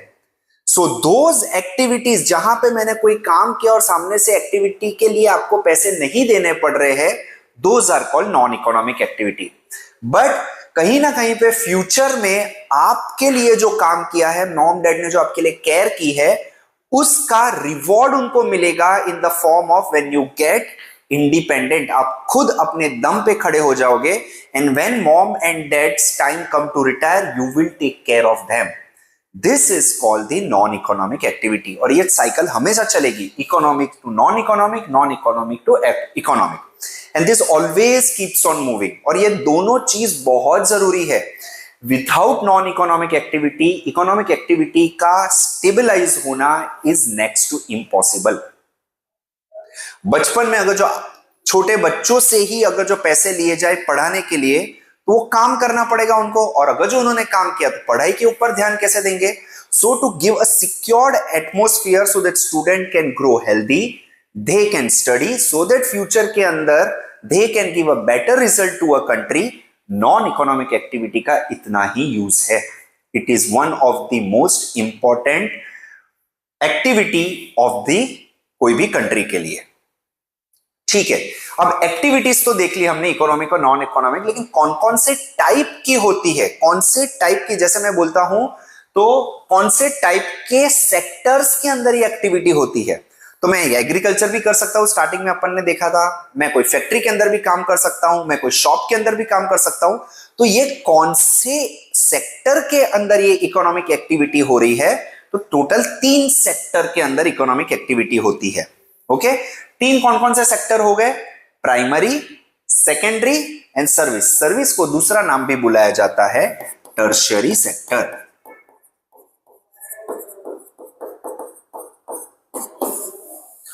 Okay, primary, secondary, tertiary. अब क्या मतलब है प्राइमरी का, क्या मतलब है सेकेंडरी का, क्या मतलब है टर्शरी का, वो समझते हैं। बहुत सिंपल है। प्राइमरी सेक्टर माने कोई भी सेक्टर जहां से हम नेचर की मदद से वो चीज गैदर करते हैं, डायरेक्टली फ्रॉम द नेचर। हम कुछ भी नहीं करते हैं, मतलब our effort only goes into taking that, so our effort goes only into taking that material from the nature, लेकिन वो उसको बनाने का पूरी जिम्मेदारी, पूरा का पूरा एफर्ट किसका है, नेचर का। हम सिर्फ वो चीज जो बनी हुई है उसको निकालने में हमारा एफर्ट लगाते हैं, that is called primary sector. तो जैसे एग्रीकल्चर हो गया, एग्रीकल्चर के अंदर हम सिर्फ और सिर्फ बीज बोते हैं, लेकिन बनाता कौन है, नेचर बनाता है अपने आप से। तो agriculture becomes the primary sector.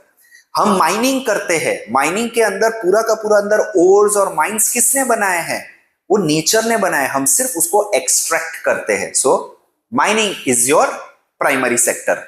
हम डेयरी इंडस्ट्री, हम दूध हम जो पीते हैं या तो फिर उसका ट्रांसपोर्ट करते हैं, हम जो दूध लेते हैं वो कहां से, गाय वगैरह जो भी आपके एनिमल्स के थ्रू जो मिल्क होता है वो नेचर बनाता है, we only extract the milk. So dairy industry is a primary sector. Wool, जो शिप की स्किन में से निकाल के हम जो वुलन क्लोथ्स बनाते हैं, तो दैट वुल, कैटल ब्रीडिंग का जो हम करते हैं, वो कौन, कैटल को कौन बनाता है, कौन उसको बड़ा करता है, नेचर। हम सिर्फ और सिर्फ उसमें से वुल एक्सट्रैक्ट करते हैं। सो आपका वो भी प्राइमरी सेक्टर हो गया। फिशिंग, हम मछलियों का ट्रेडिंग करते हैं, we go our fisherman go into the sea, they catch the fish and वो फिश को लाके ट्रेड करते हैं। सो फिश बनाया किसने, नेचर ने, हमने सिर्फ वहां से एक्सट्रैक्ट किया, ओशन या तो रिवर में से so fishing industry is a primary sector. तो जो नेचर बनाता है और हम सिर्फ एक्सट्रैक्शन का काम करते हैं उसको बोला जाता है प्राइमरी सेक्टर। ठीक है।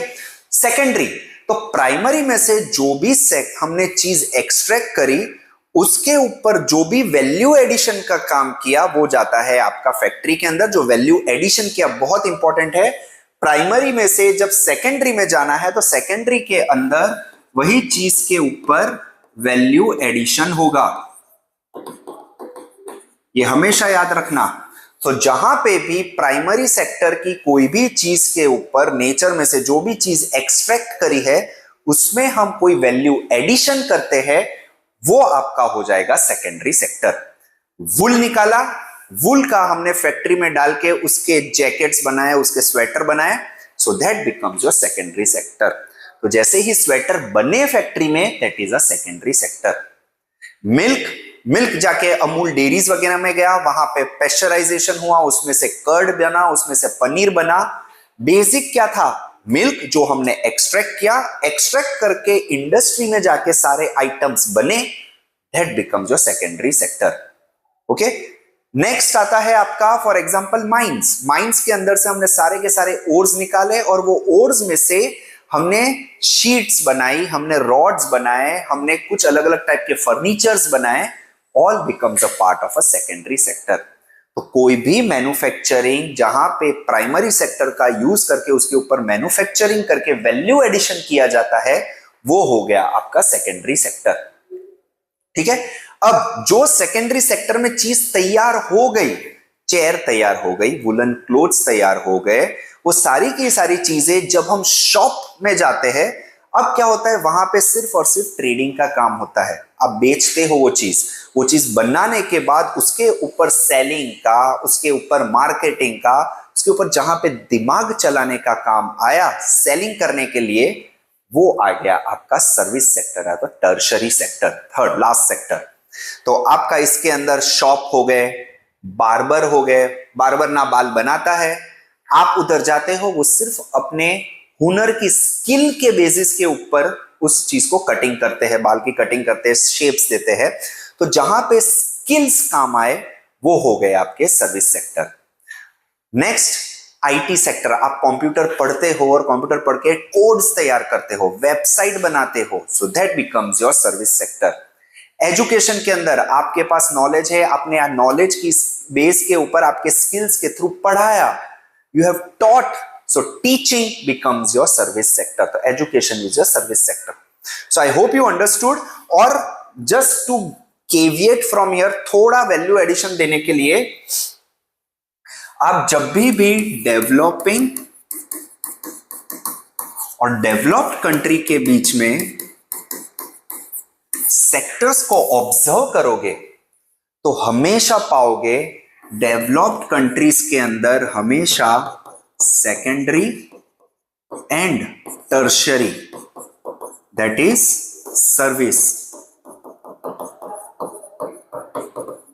सर्विस सेक्टर सबसे ज्यादा होगी। और डेवलपिंग कंट्रीज में हमेशा आपके पास प्राइमरी सेक्टर के ऊपर डिपेंडेंस होगी। इसी वजह से हमने वो फीचर देखा था, agriculture 60% dependent and 26% outcome. Developing countries वो प्राइमरी सेक्टर के ऊपर मेजरली डिपेंडेंट होते हैं। तो एग्रीकल्चर हो गया, माइनिंग हो गया, डेयरी इंडस्ट्री हो गई, ये आपको मेजरली, अगर जो मेजॉरिटी ऑफ द कंट्री का national income in primary sector से आ रहा है तो वो बाय डिफॉल्ट डेवलपिंग में होगी। जबकि डेवलप कंट्री के अंदर सेकेंडरी एंड टर्शरी सेक्टर के ऊपर ज्यादा जोर दिया जाता है। एंड नॉर्मली अब आप देखोगे जहां पे भी वैल्यू एडिशन प्रोडक्ट है, जैसे मैंने कोई माइंस में से आयरन ओर निकाला, आयरन ओर के ऊपर जब मैं गाड़ी बनाऊंगा तो उसका पैसा ज्यादा हो जाएगा, और गाड़ी को जब बेचने जाऊंगा तो उसके ऊपर और प्रॉफिट हो रहा है। सो दैट्स व्हाई आपके जितने भी डेवलप कंट्रीज है वहां पे सेकेंडरी एंड टर्शरी सेक्टर बहुत हाईली डेवलप्ड होते हैं। तो कोई भी कंट्री को अगर जो डेवलपिंग से डेवलप जाना है तो always make sure to progress to this path. आप प्राइमरी से डायरेक्ट सर्विस सेक्टर पे कूदोगे तो लेबर फोर्स सेकेंडरी सेक्टर में आधी रह जाएगी, डायरेक्ट जा ही नहीं पाओगे। क्यों? प्राइमरी के अंदर क्या होता है, लोग मान लो आ गए, लेकिन वो चीप सोर्स है तो आपका पर कैपिटा इनकम भी कम होगा, तो आपका एक्सपेंस का कैपेसिटी भी कम होगी। एक्सपेंस की कैपेसिटी कम हुई तो एजुकेशन नहीं ले पाओगे, एजुकेशन नहीं ले पाओगे तो सर्विस सेक्टर के अंदर स्किल्स कैसे बढ़ाओगे।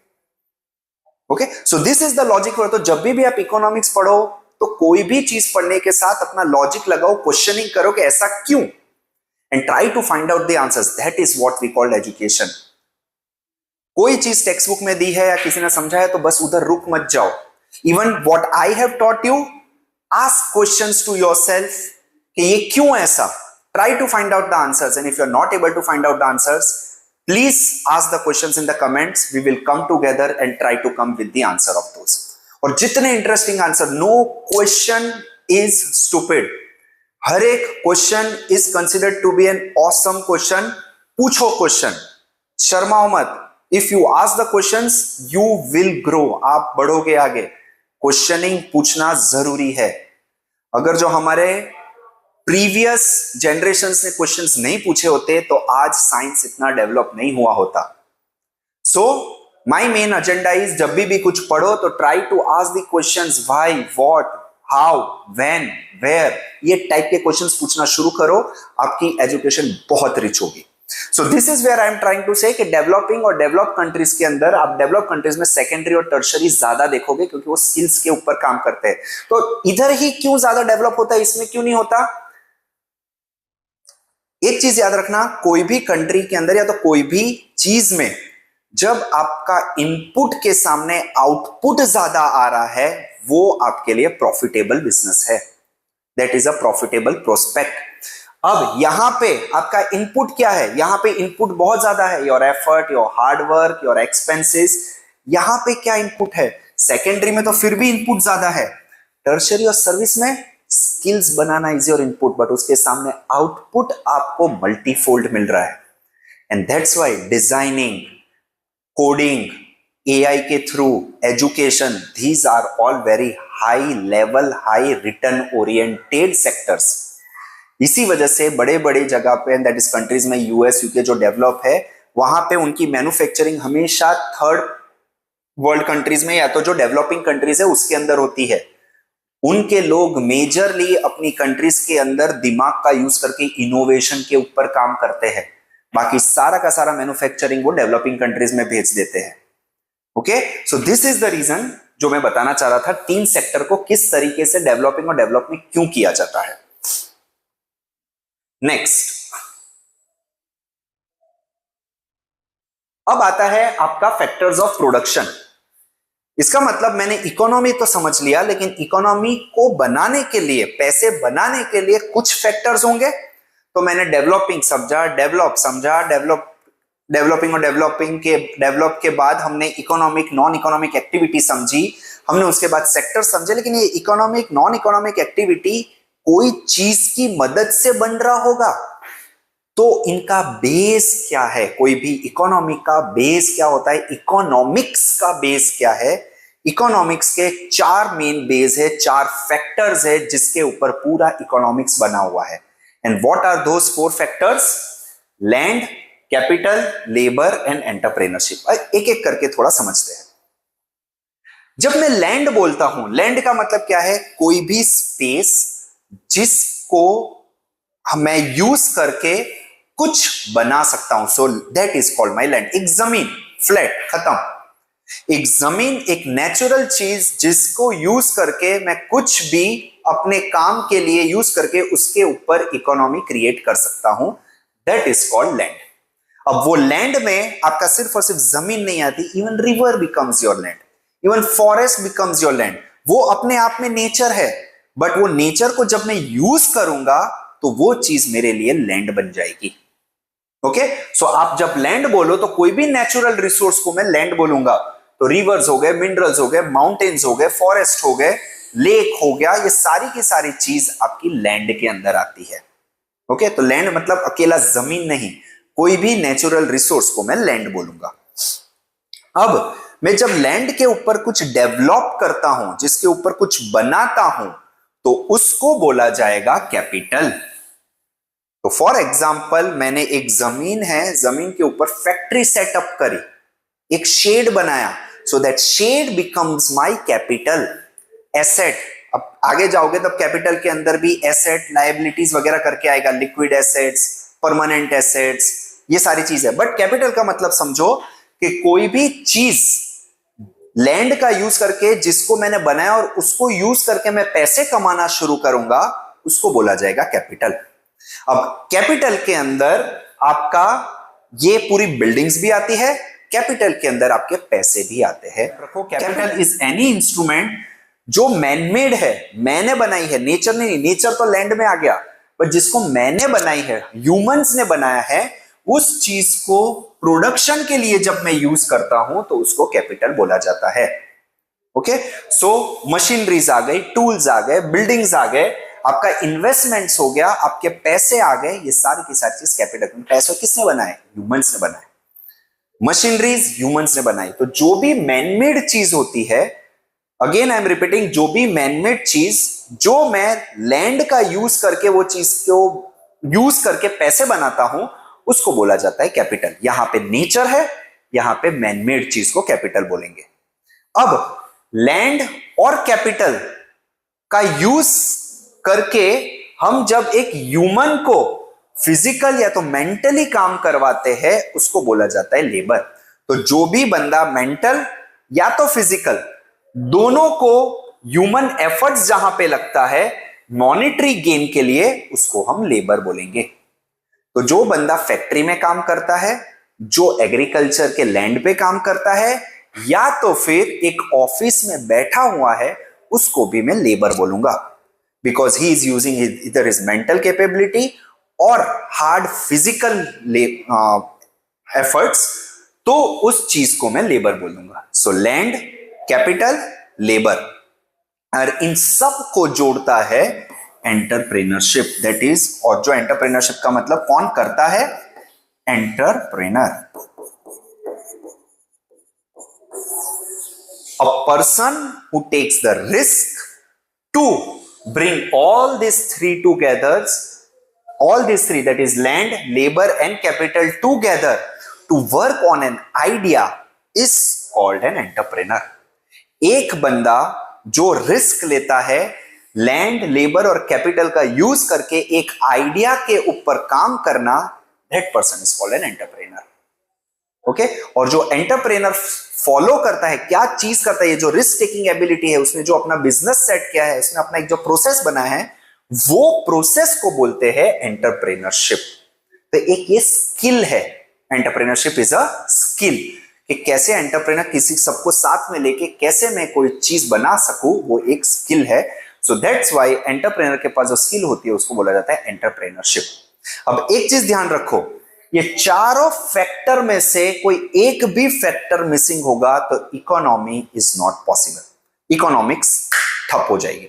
कोई भी लाइफ में एग्जांपल ले लो, मेरे पास लैंड है, नेचुरल रिसोर्स है, लेकिन ह्यूमन नहीं है काम करने के लिए, बाकी सारी चीजें, मेरे पास कैपिटल भी है, मेरे पास एंटरप्रेन्योरशिप भी है, लेकिन बंदे ही नहीं है काम करने के लिए, मैं क्या करूंगा?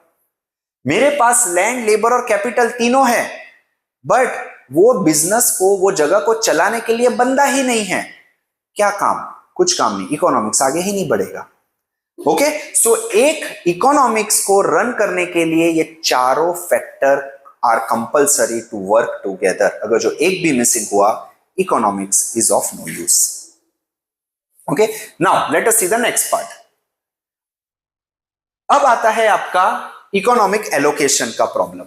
ओके, तो ये सारी के सारी इकोनॉमिक्स पढ़ ली, लेकिन इकोनॉमिक्स के अंदर हमने बोला था मैनेजिंग ऑफ वेल्थ।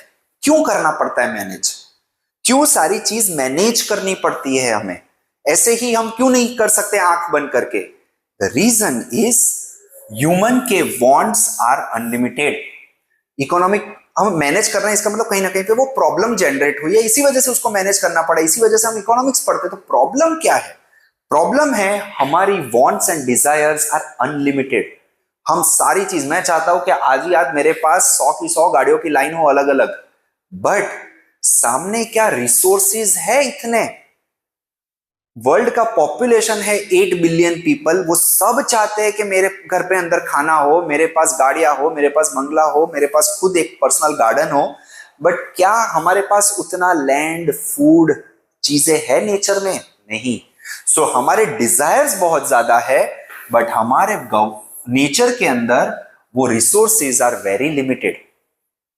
इस वजह से कंफ्लिक्ट जनरेट होती है, और ये कंफ्लिक्ट को दूर करने के लिए we have to follow decision matrix. इसी वजह से हमें मैनेज करना पड़ता है। मैनेज क्या करना पड़ेगा कि जो चीज टॉप प्रायोरिटी को की है, जैसे कि सबसे पहले हमने टॉप प्रायोरिटी में क्या देखा था, नेसेसिटीज हमारी डेली लाइफ की, खाना पीना रहना, एजुकेशन, हेल्थ, इसके ऊपर मेजर प्रायोरिटी दी जाए, और जो चीज ऑल्टरनेटिव यूज के लिए है उसको सेकेंडरी रखा जाए। तो गाड़ी एक बार आपकी बेसिक नेसेसिटी कंप्लीट ही हुई, उसी के बाद इट इज कंसिडर्ड कि आप कार लो। सबसे पहले तो अपने घर के अंदर सबको सेफ बनाओ, पहले शेल्टर लो, पहले आपका हेल्थ कंफर्म करो कि आपके हेल्थ की सारी इंश्योरेंस है, आप अच्छे से हेल्दी हो, आप एजुकेशन अच्छे से ले पा रहे हो, उसी के बाद आप कोई एक्स्ट्रा ऑल्टरनेटिव यूज का आप कंज्यूम करो। बट सबसे पहले जो प्रायोरिटी है वो चीज के ऊपर मेजर फोकस करो। तो वर्ल्ड के अंदर अगेन क्या मेन प्रायोरिटी है? Food, health, education, shelter, clothing, ये 5 के ऊपर हम पहले प्रायोरिटी देंगे, उसके बाद आएगा वो हम लिविंग स्टैंडर्ड्स में। इसी वजह से इकोनॉमिक डेवलपमेंट और फिर इकोनॉमिक प्रोग्रेस होती है। तो जितनी भी डेवलप कंट्रीज है उन्होंने अपनी जो मेन प्रायोरिटी है उसको पहले फुलफिल कर दिया, बेसिक क्वालिटेटिव पैरामीटर्स को फुलफिल कर दिया।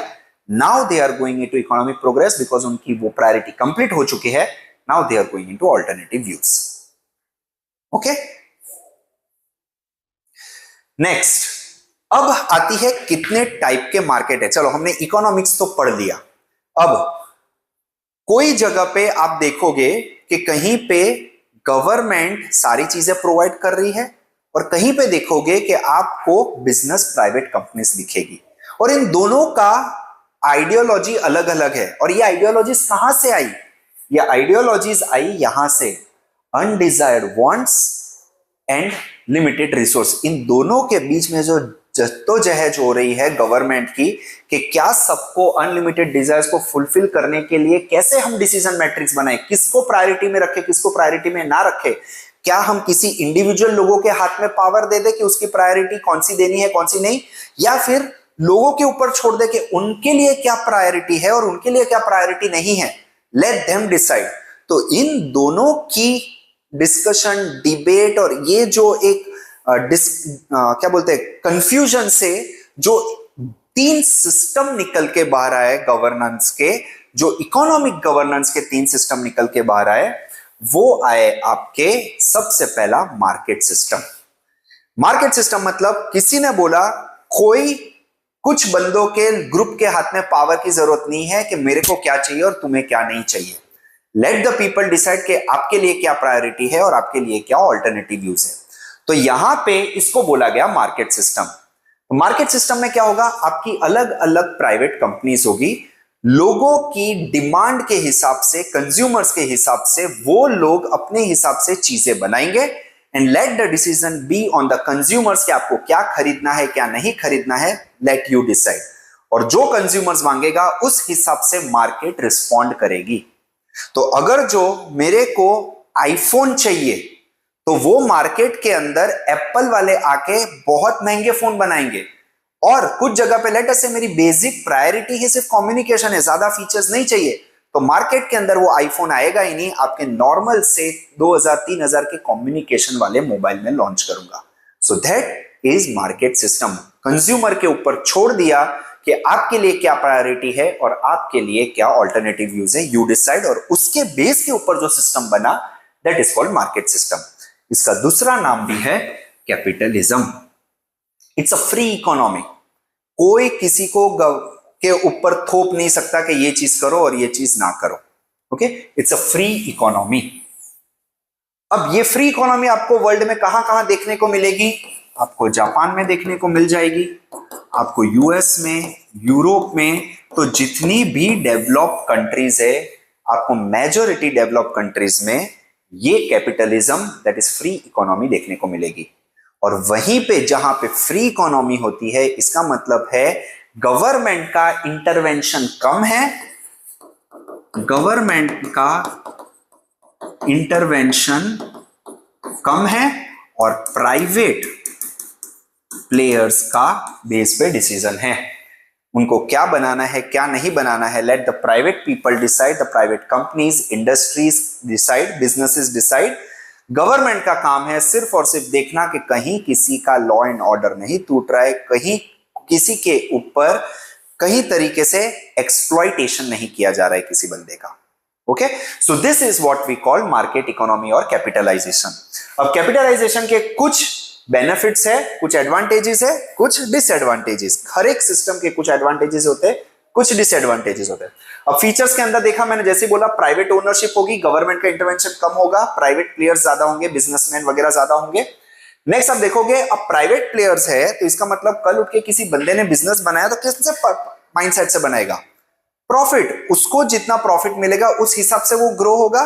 तो कैपिटलिज्म के अंदर मेजरली किसको फोकस किया जाता है, प्रॉफिट के ऊपर, कि मेरे को जितना प्रॉफिट होगा उतना मैं ज्यादा उसके ऊपर इन्वेस्टमेंट करता रहूंगा, वो चीज ज्यादा मैं इन्वेंट करता रहूंगा, वो चीज ज्यादा मैं स्प्रेड करता रहूंगा। सो प्रॉफिट के ऊपर ज्यादा फोकस होता है। Next, competition acts. अब दो कंपनी है, जैसे मैंने बोला कि एक फॉर एग्जांपल कंज्यूमर्स को चाहिए बहुत सस्ता मोबाइल और मेन कम्युनिकेशन के लिए, और एक है एप्पल। अब यहां पे एप्पल अगर जो मार्केट में आया तो सर्वाइव ही नहीं हो पाएगा, क्योंकि उन लोगों को वो चीज चाहिए ही नहीं। तो क्या होगा, जो आपकी बेसिक कम्युनिकेशन मोबाइल है वो सबको तो केटर नहीं कर पाएगा, तो इस वजह से वहां पे सेम मोबाइल की 2 से 3 कंपनीज खड़ी हो जाएगी।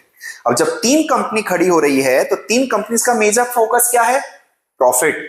तो इसका मतलब मेरे को जितना हो सके उतना ज्यादा लोगों के पास जाना है, और जितना हो सके उनसे मेरा मटेरियल या तो मेरा प्रोडक्ट बाई करवाना है। अब जब मैं बोलूंगा कि सबसे ज्यादा लोग मेरे से प्रोडक्ट बाई करें ताकि मुझे प्रॉफिट हो, तो मैं क्या करूंगा, मेरे पॉलिसीज ऐसी बनाऊंगा ताकि कंज्यूमर फ्रेंडली हो, ताकि वो मेरे पास आ सके। तो दूसरी कंपनी क्या बोलेगी, अरे इसके पास ज्यादा मार्केट जा रहा है, मेरे को भी मार्केट चाहिए, तो वो अपनी पॉलिसी वापस ऐसी बनाएगा ताकि कंज्यूमर्स को फायदा हो सके। तो ये बाय डिफॉल्ट सिस्टम में ऐसा है कि कंपटीशन ज्यादा होगा तो बाय डिफॉल्ट किसको फायदा होगा, कंज्यूमर्स को फायदा होगा। सो प्राइवेटाइजेशन के अंदर, मार्केट सिस्टम के अंदर, कैपिटलिज्म के अंदर you will see the companies coming and competition की वजह से मेजॉरिटी कंज्यूमर्स को फायदा होता है। इंडिया के अंदर आप देखो, आज से कुछ 15, 20, 25 इयर्स बैक सिर्फ और सिर्फ एक होता था आपका क्या बोलते हैं, टेलीफोनिक के लिए बीएसएनएल, और वो बीएसएनएल इनकमिंग एंड आउटगोइंग के लिए 14 रुपीस तक चार्ज करते थे 1 मिनट के।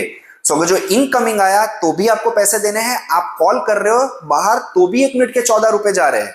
बट जैसे ही प्राइवेट प्लेयर अंदर आए, Reliance, Airtel, Jio, Reliance is through Jio, Docomo, एक टाइम के ऊपर आइडिया, वोडाफोन, ये जितना कंपटीशन आया आपका कॉलिंग रेट्स एकदम से गिर गए। क्यों? क्योंकि उनको मार्केट कैप्चर करना था एंड बीएसएनएल कंपटीशन से बाहर निकल गई।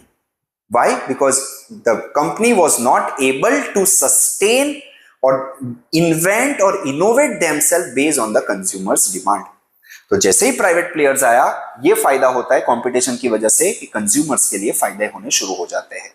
ठीक है, और जैसे मैंने बोला इसके अंदर गवर्नमेंट का इंटरफेरेंस नहीं होगा, गवर्नमेंट सिर्फ इतना देखेगा कि क्या सिटीजन्स का एक्सप्लॉइटेशन हो रहा है कि नहीं हो रहा है। वो किसी कंपनी को नहीं बोल सकता कि ये बनाओ ये नहीं बनाओ, नहीं, ये गवर्नमेंट नहीं बोल सकती।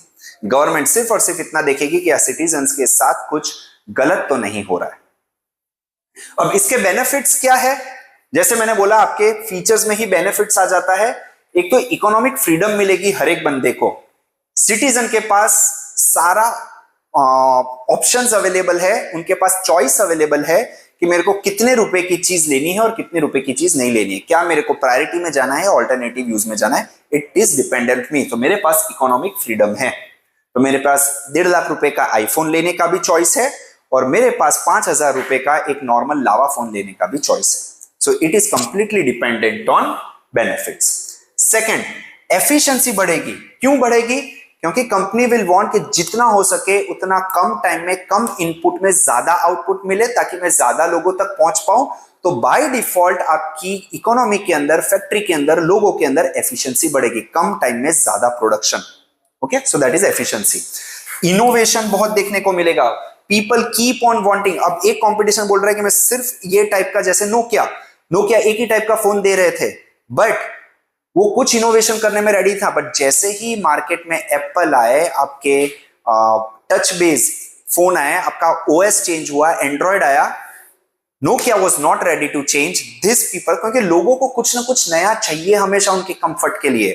तो कंपनीज बाय डिफॉल्ट इनोवेशन करती रहेगी मार्केट लेने के लिए, और इस वजह से आपको इकोनॉमी के अंदर इनोवेशन देखने को मिलेगा। नेक्स्ट, हाई क्वालिटी प्रोडक्ट्स मिलेंगे कंपटीशन की वजह से, जैसे अभी बोला मैंने कि जिससे लोगों की डिमांड बढ़ेगी, लोगों को अच्छी चीजें दिखेगी, ऑटोमेटिक क्वालिटी भी प्रोडक्ट की इंप्रूव होगी।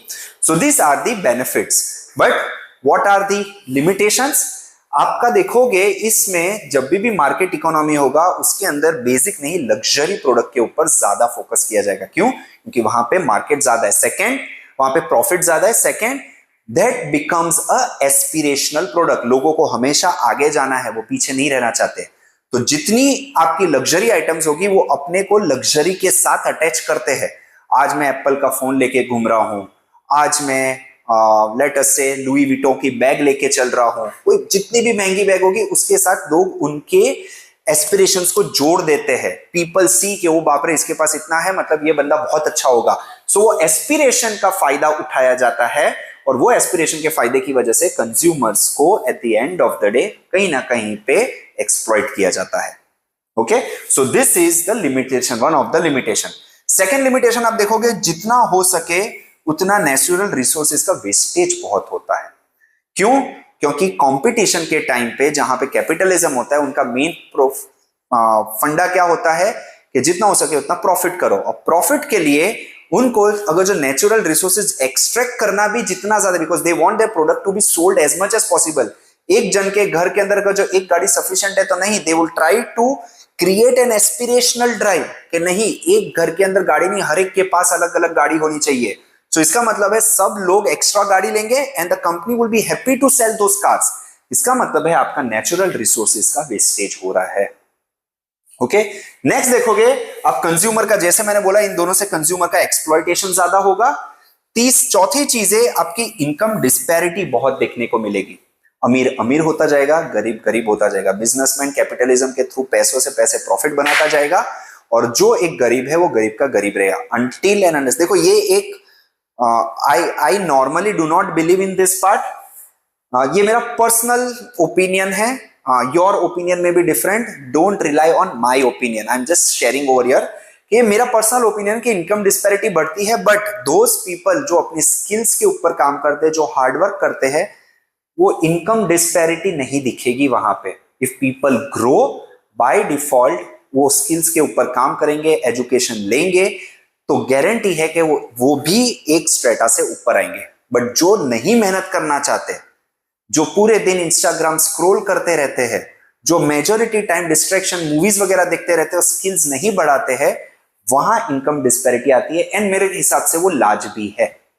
If a person is not making an effort to grow, if he is not working on his or her skills, that person do not have the right to get all the luxuries in life. उनको मेहनत करनी ही पड़ेगी, struggle करना ही पड़ेगा, ये nature का नियम है। Okay, so these are all the limitations of capitalism and benefits and key features of capitalism. तो यहां पे गवर्नमेंट का इंटरवेंशन कम है, और private economy based on the demand competition बढ़ता है, और उस हिसाब से प्राइवेट प्लेयर्स मार्केट में अपने इनोवेशंस लाते हैं, अपना काम करते हैं। इसका पूरा अपोजिट होता है आपका गवर्नमेंट इंटरवेंशन, जो सिस्टम को बोला जाता है सोशलिस्ट सिस्टम। यहां पे पूरा का पूरा गवर्नमेंट का इंटरवेंशन होता है। मतलब गवर्नमेंट ही डिसाइड करेगी कि मेरे को क्या चीज बनानी है, कितनी चीज बनानी है, कौन से टाइम पे बनानी है और कहां बनानी है, वो सारी की सारी चीज गवर्नमेंट डिसाइड करती है। ठीक है, प्राइवेट प्लेयर्स का कोई इसके अंदर ज्यादा एफर्ट नहीं रहता। 1991 से पहले इंडिया के अंदर सोशलिस्ट सिस्टम चलता था। गवर्नमेंट डिसाइड करती थी कि मेरे को साल में कितने स्कूटर्स बनाने हैं, गवर्नमेंट डिसाइड करती थी कि मेरे को साल में कितने टेलीफोन लाइंस देनी है, एक बंदे के घर में एक टेलीफोन लाइन होनी चाहिए या दो टेलीफोन लाइन होनी चाहिए, एक बंदे के घर पे एक कार होनी चाहिए फैमिली में या दो कार होनी चाहिए, ये सारी चीज गवर्नमेंट डिसाइड करती थी। और इस वजह से इसको बोला जाता है socialist system. Socialist system is normally found in a developing Nations के अंदर आपको मेजरली दिखेगा सोशलिस्ट सिस्टम। ओके, यहां पे एक आपको एक्सेप्शन दिख रहा है China, but again I am telling you China is not a socialist system. China is a socialist system in terms of politics, government के रूल्स रेगुलेशंस के बेसिस पे वो सोशलिस्ट है, बट चाइना के अंदर पूरा का पूरा मार्केट सिस्टम चलता है। Business is everything, economics in China is completely market oriented. ठीक है, गवर्नमेंट कौन से रूल्स, कौन से जमीन के ऊपर कितनी जमीन होनी चाहिए भले वो डिसाइड करती है, लेकिन क्या चीज बनानी है, कौन सी कंपनी के अंदर कितने लोग आने चाहिए एक्सेट्रा, वो सारी चीज इंडिविजुअल, कौन से प्रोडक्ट मार्केट के अंदर लॉन्च करना है, आईफोन करना है, ये करना है, वो करना है, वो सारी चीज कौन डिसाइड करता है, इंडिविजुअल मार्केट के अंदर होती है। Okay, so people have the freedom to choose what they want to and what they don't want to, choice उनके हाथ में है। सो दैट्स व्हाई भले ये चाइना सोशलिस्ट सिस्टम है, बट अगेन आपकी बुक थोड़ी के अंदर दिया है, but again it is on the basis of your political. ठीक है, बट एग्जाम में आए तो एग्जाम में आपको यही दो एग्जांपल देना है, just clarifying it for your future references. अब की फीचर्स क्या होते हैं सोशलिस्ट के, तो यहां पे जैसे मैंने बोला स्टेट ओनरशिप ज्यादा होती है, गवर्नमेंट की कंपनीज होती है और प्राइवेट प्लेयर्स कम होते हैं। तो आप इंडिया के अंदर देखोगे अभी जस्ट रिसेंटली एयर इंडिया, वो पहले गवर्नमेंट कंट्रोल करता था। बीएसएनएल, जैसे मैंने बोला सबसे पहले सिर्फ और सिर्फ एक कंपनी होती थी बीएसएनएल, वैसे ही मैन्युफैक्चरिंग सेक्टर में भेल करके एक कंपनी होती है जो इलेक्ट्रॉनिक्स के मेजरली इंस्ट्रूमेंट्स बनाती थी और इंडिया में वही होती थी।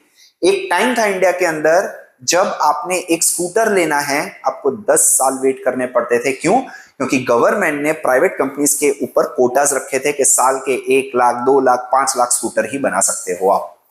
इसका मतलब these are all state ownership रहती है। ठीक है, तो एयर इंडिया चालू किसने किया था? टाटाज ने। ओके, बट ये एयर इंडिया को नेशनलाइजेशन के टाइम पे खरीद के गवर्नमेंट ने अपने पावर के अंदर ले लिया। दैट्स व्हाई 1991 से पहले air India was government. Just recently government ने एयर इंडिया अपनी कंपनी को प्राइवेट वापस किसी को भेज दिया, that is Tata only bought the air India company. Okay, next, social welfare के ऊपर मेजर फोकस किया जाता है सोशलिस्ट सिस्टम में। तो गवर्नमेंट का मेजर पर्पस रहता है कि यहाँ के सिटीजन्स को सारी चीजें अपनी उपलब्ध कराई जाए, अवेलेबल कराई जाए, और उसकी रिस्पॉन्सिबिलिटी गवर्नमेंट की है। तो गवर्नमेंट सारी के सारा tax it as a social welfare work. लोगों को आगे बढ़ाने की रिस्पॉन्सिबिलिटी गवर्नमेंट की है, तो हम सारी की सारी चीज गवर्नमेंट ही देंगे।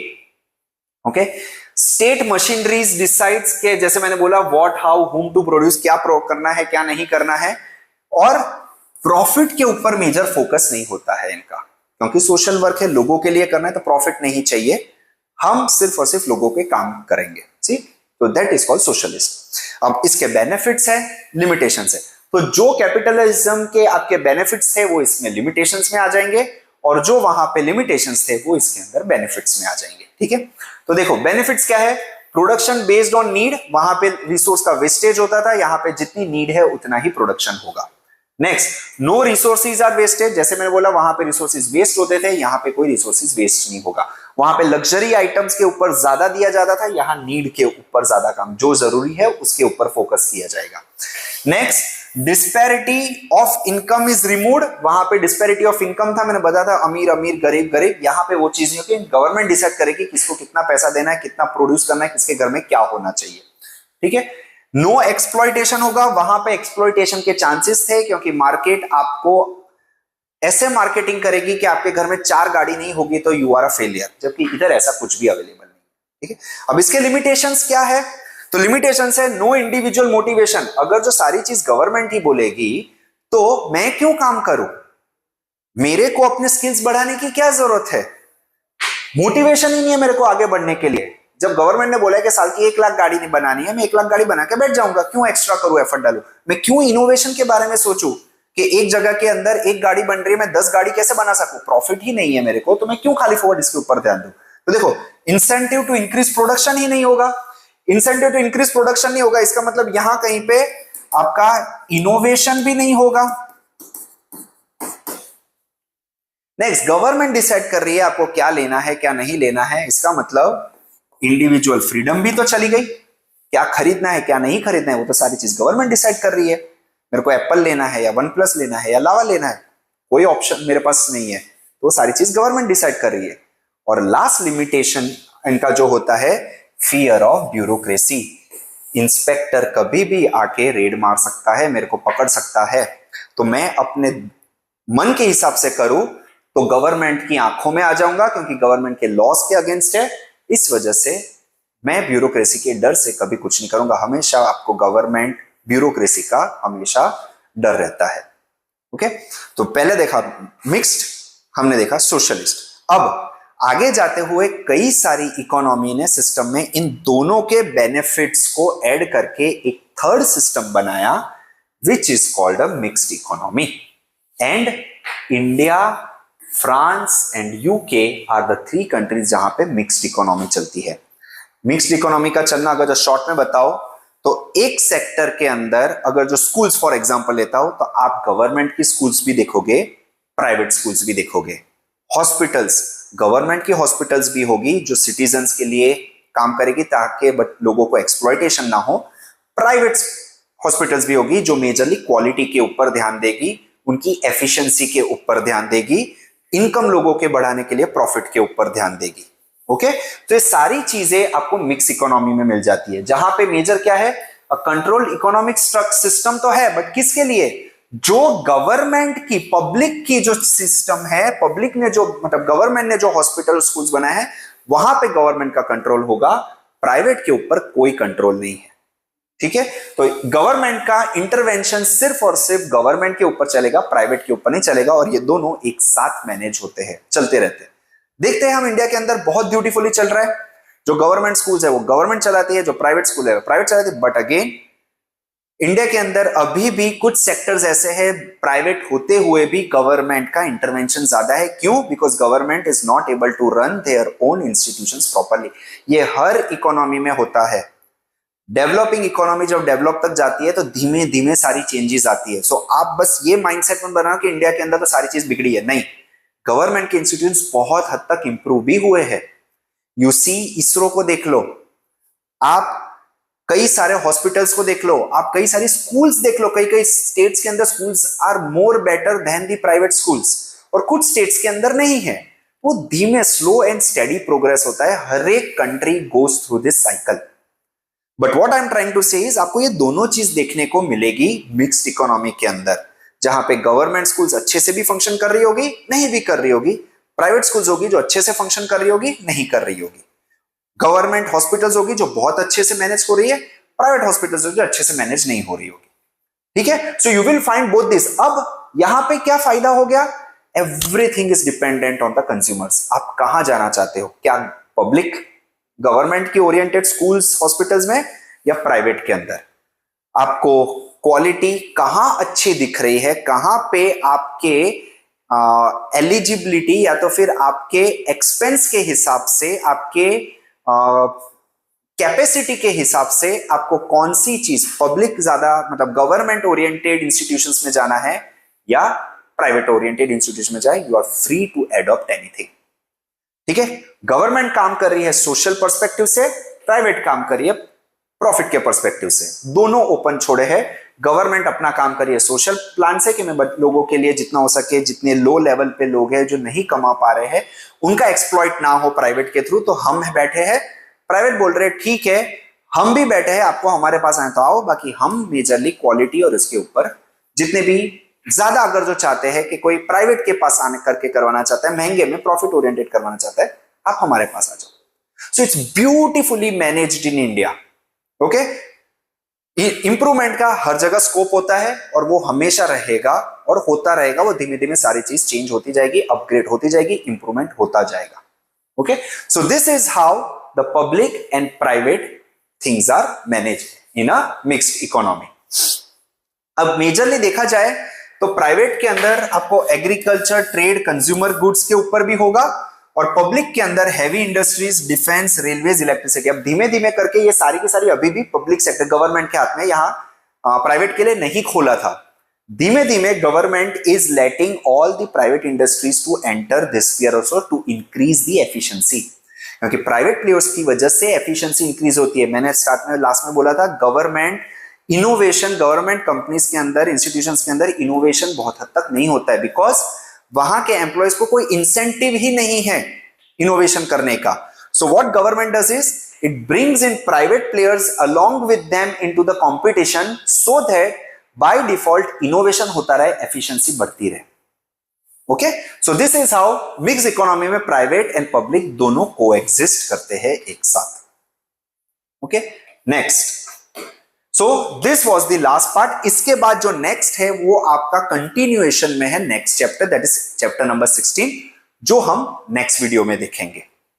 आई hope you understood this chapter in detail, अच्छे से समझा है। ये आपका इकोनॉमिक्स का बेस है लाइफ का, तो बहुत अच्छे से हर एक पॉइंट समझिएगा। जो पॉइंट नहीं समझ में आए, if you are not able to understand certain points, या आपको कोई क्वेरी है, you have some questions to ask, please comment, we will come and with the solution, और उसको हम अच्छे से आपको समझाने की ट्राई करेंगे। ठीक है, we will bring in some more examples of a real life to make you understand कि वो किस तरीके से फंक्शन करता है। Thank you.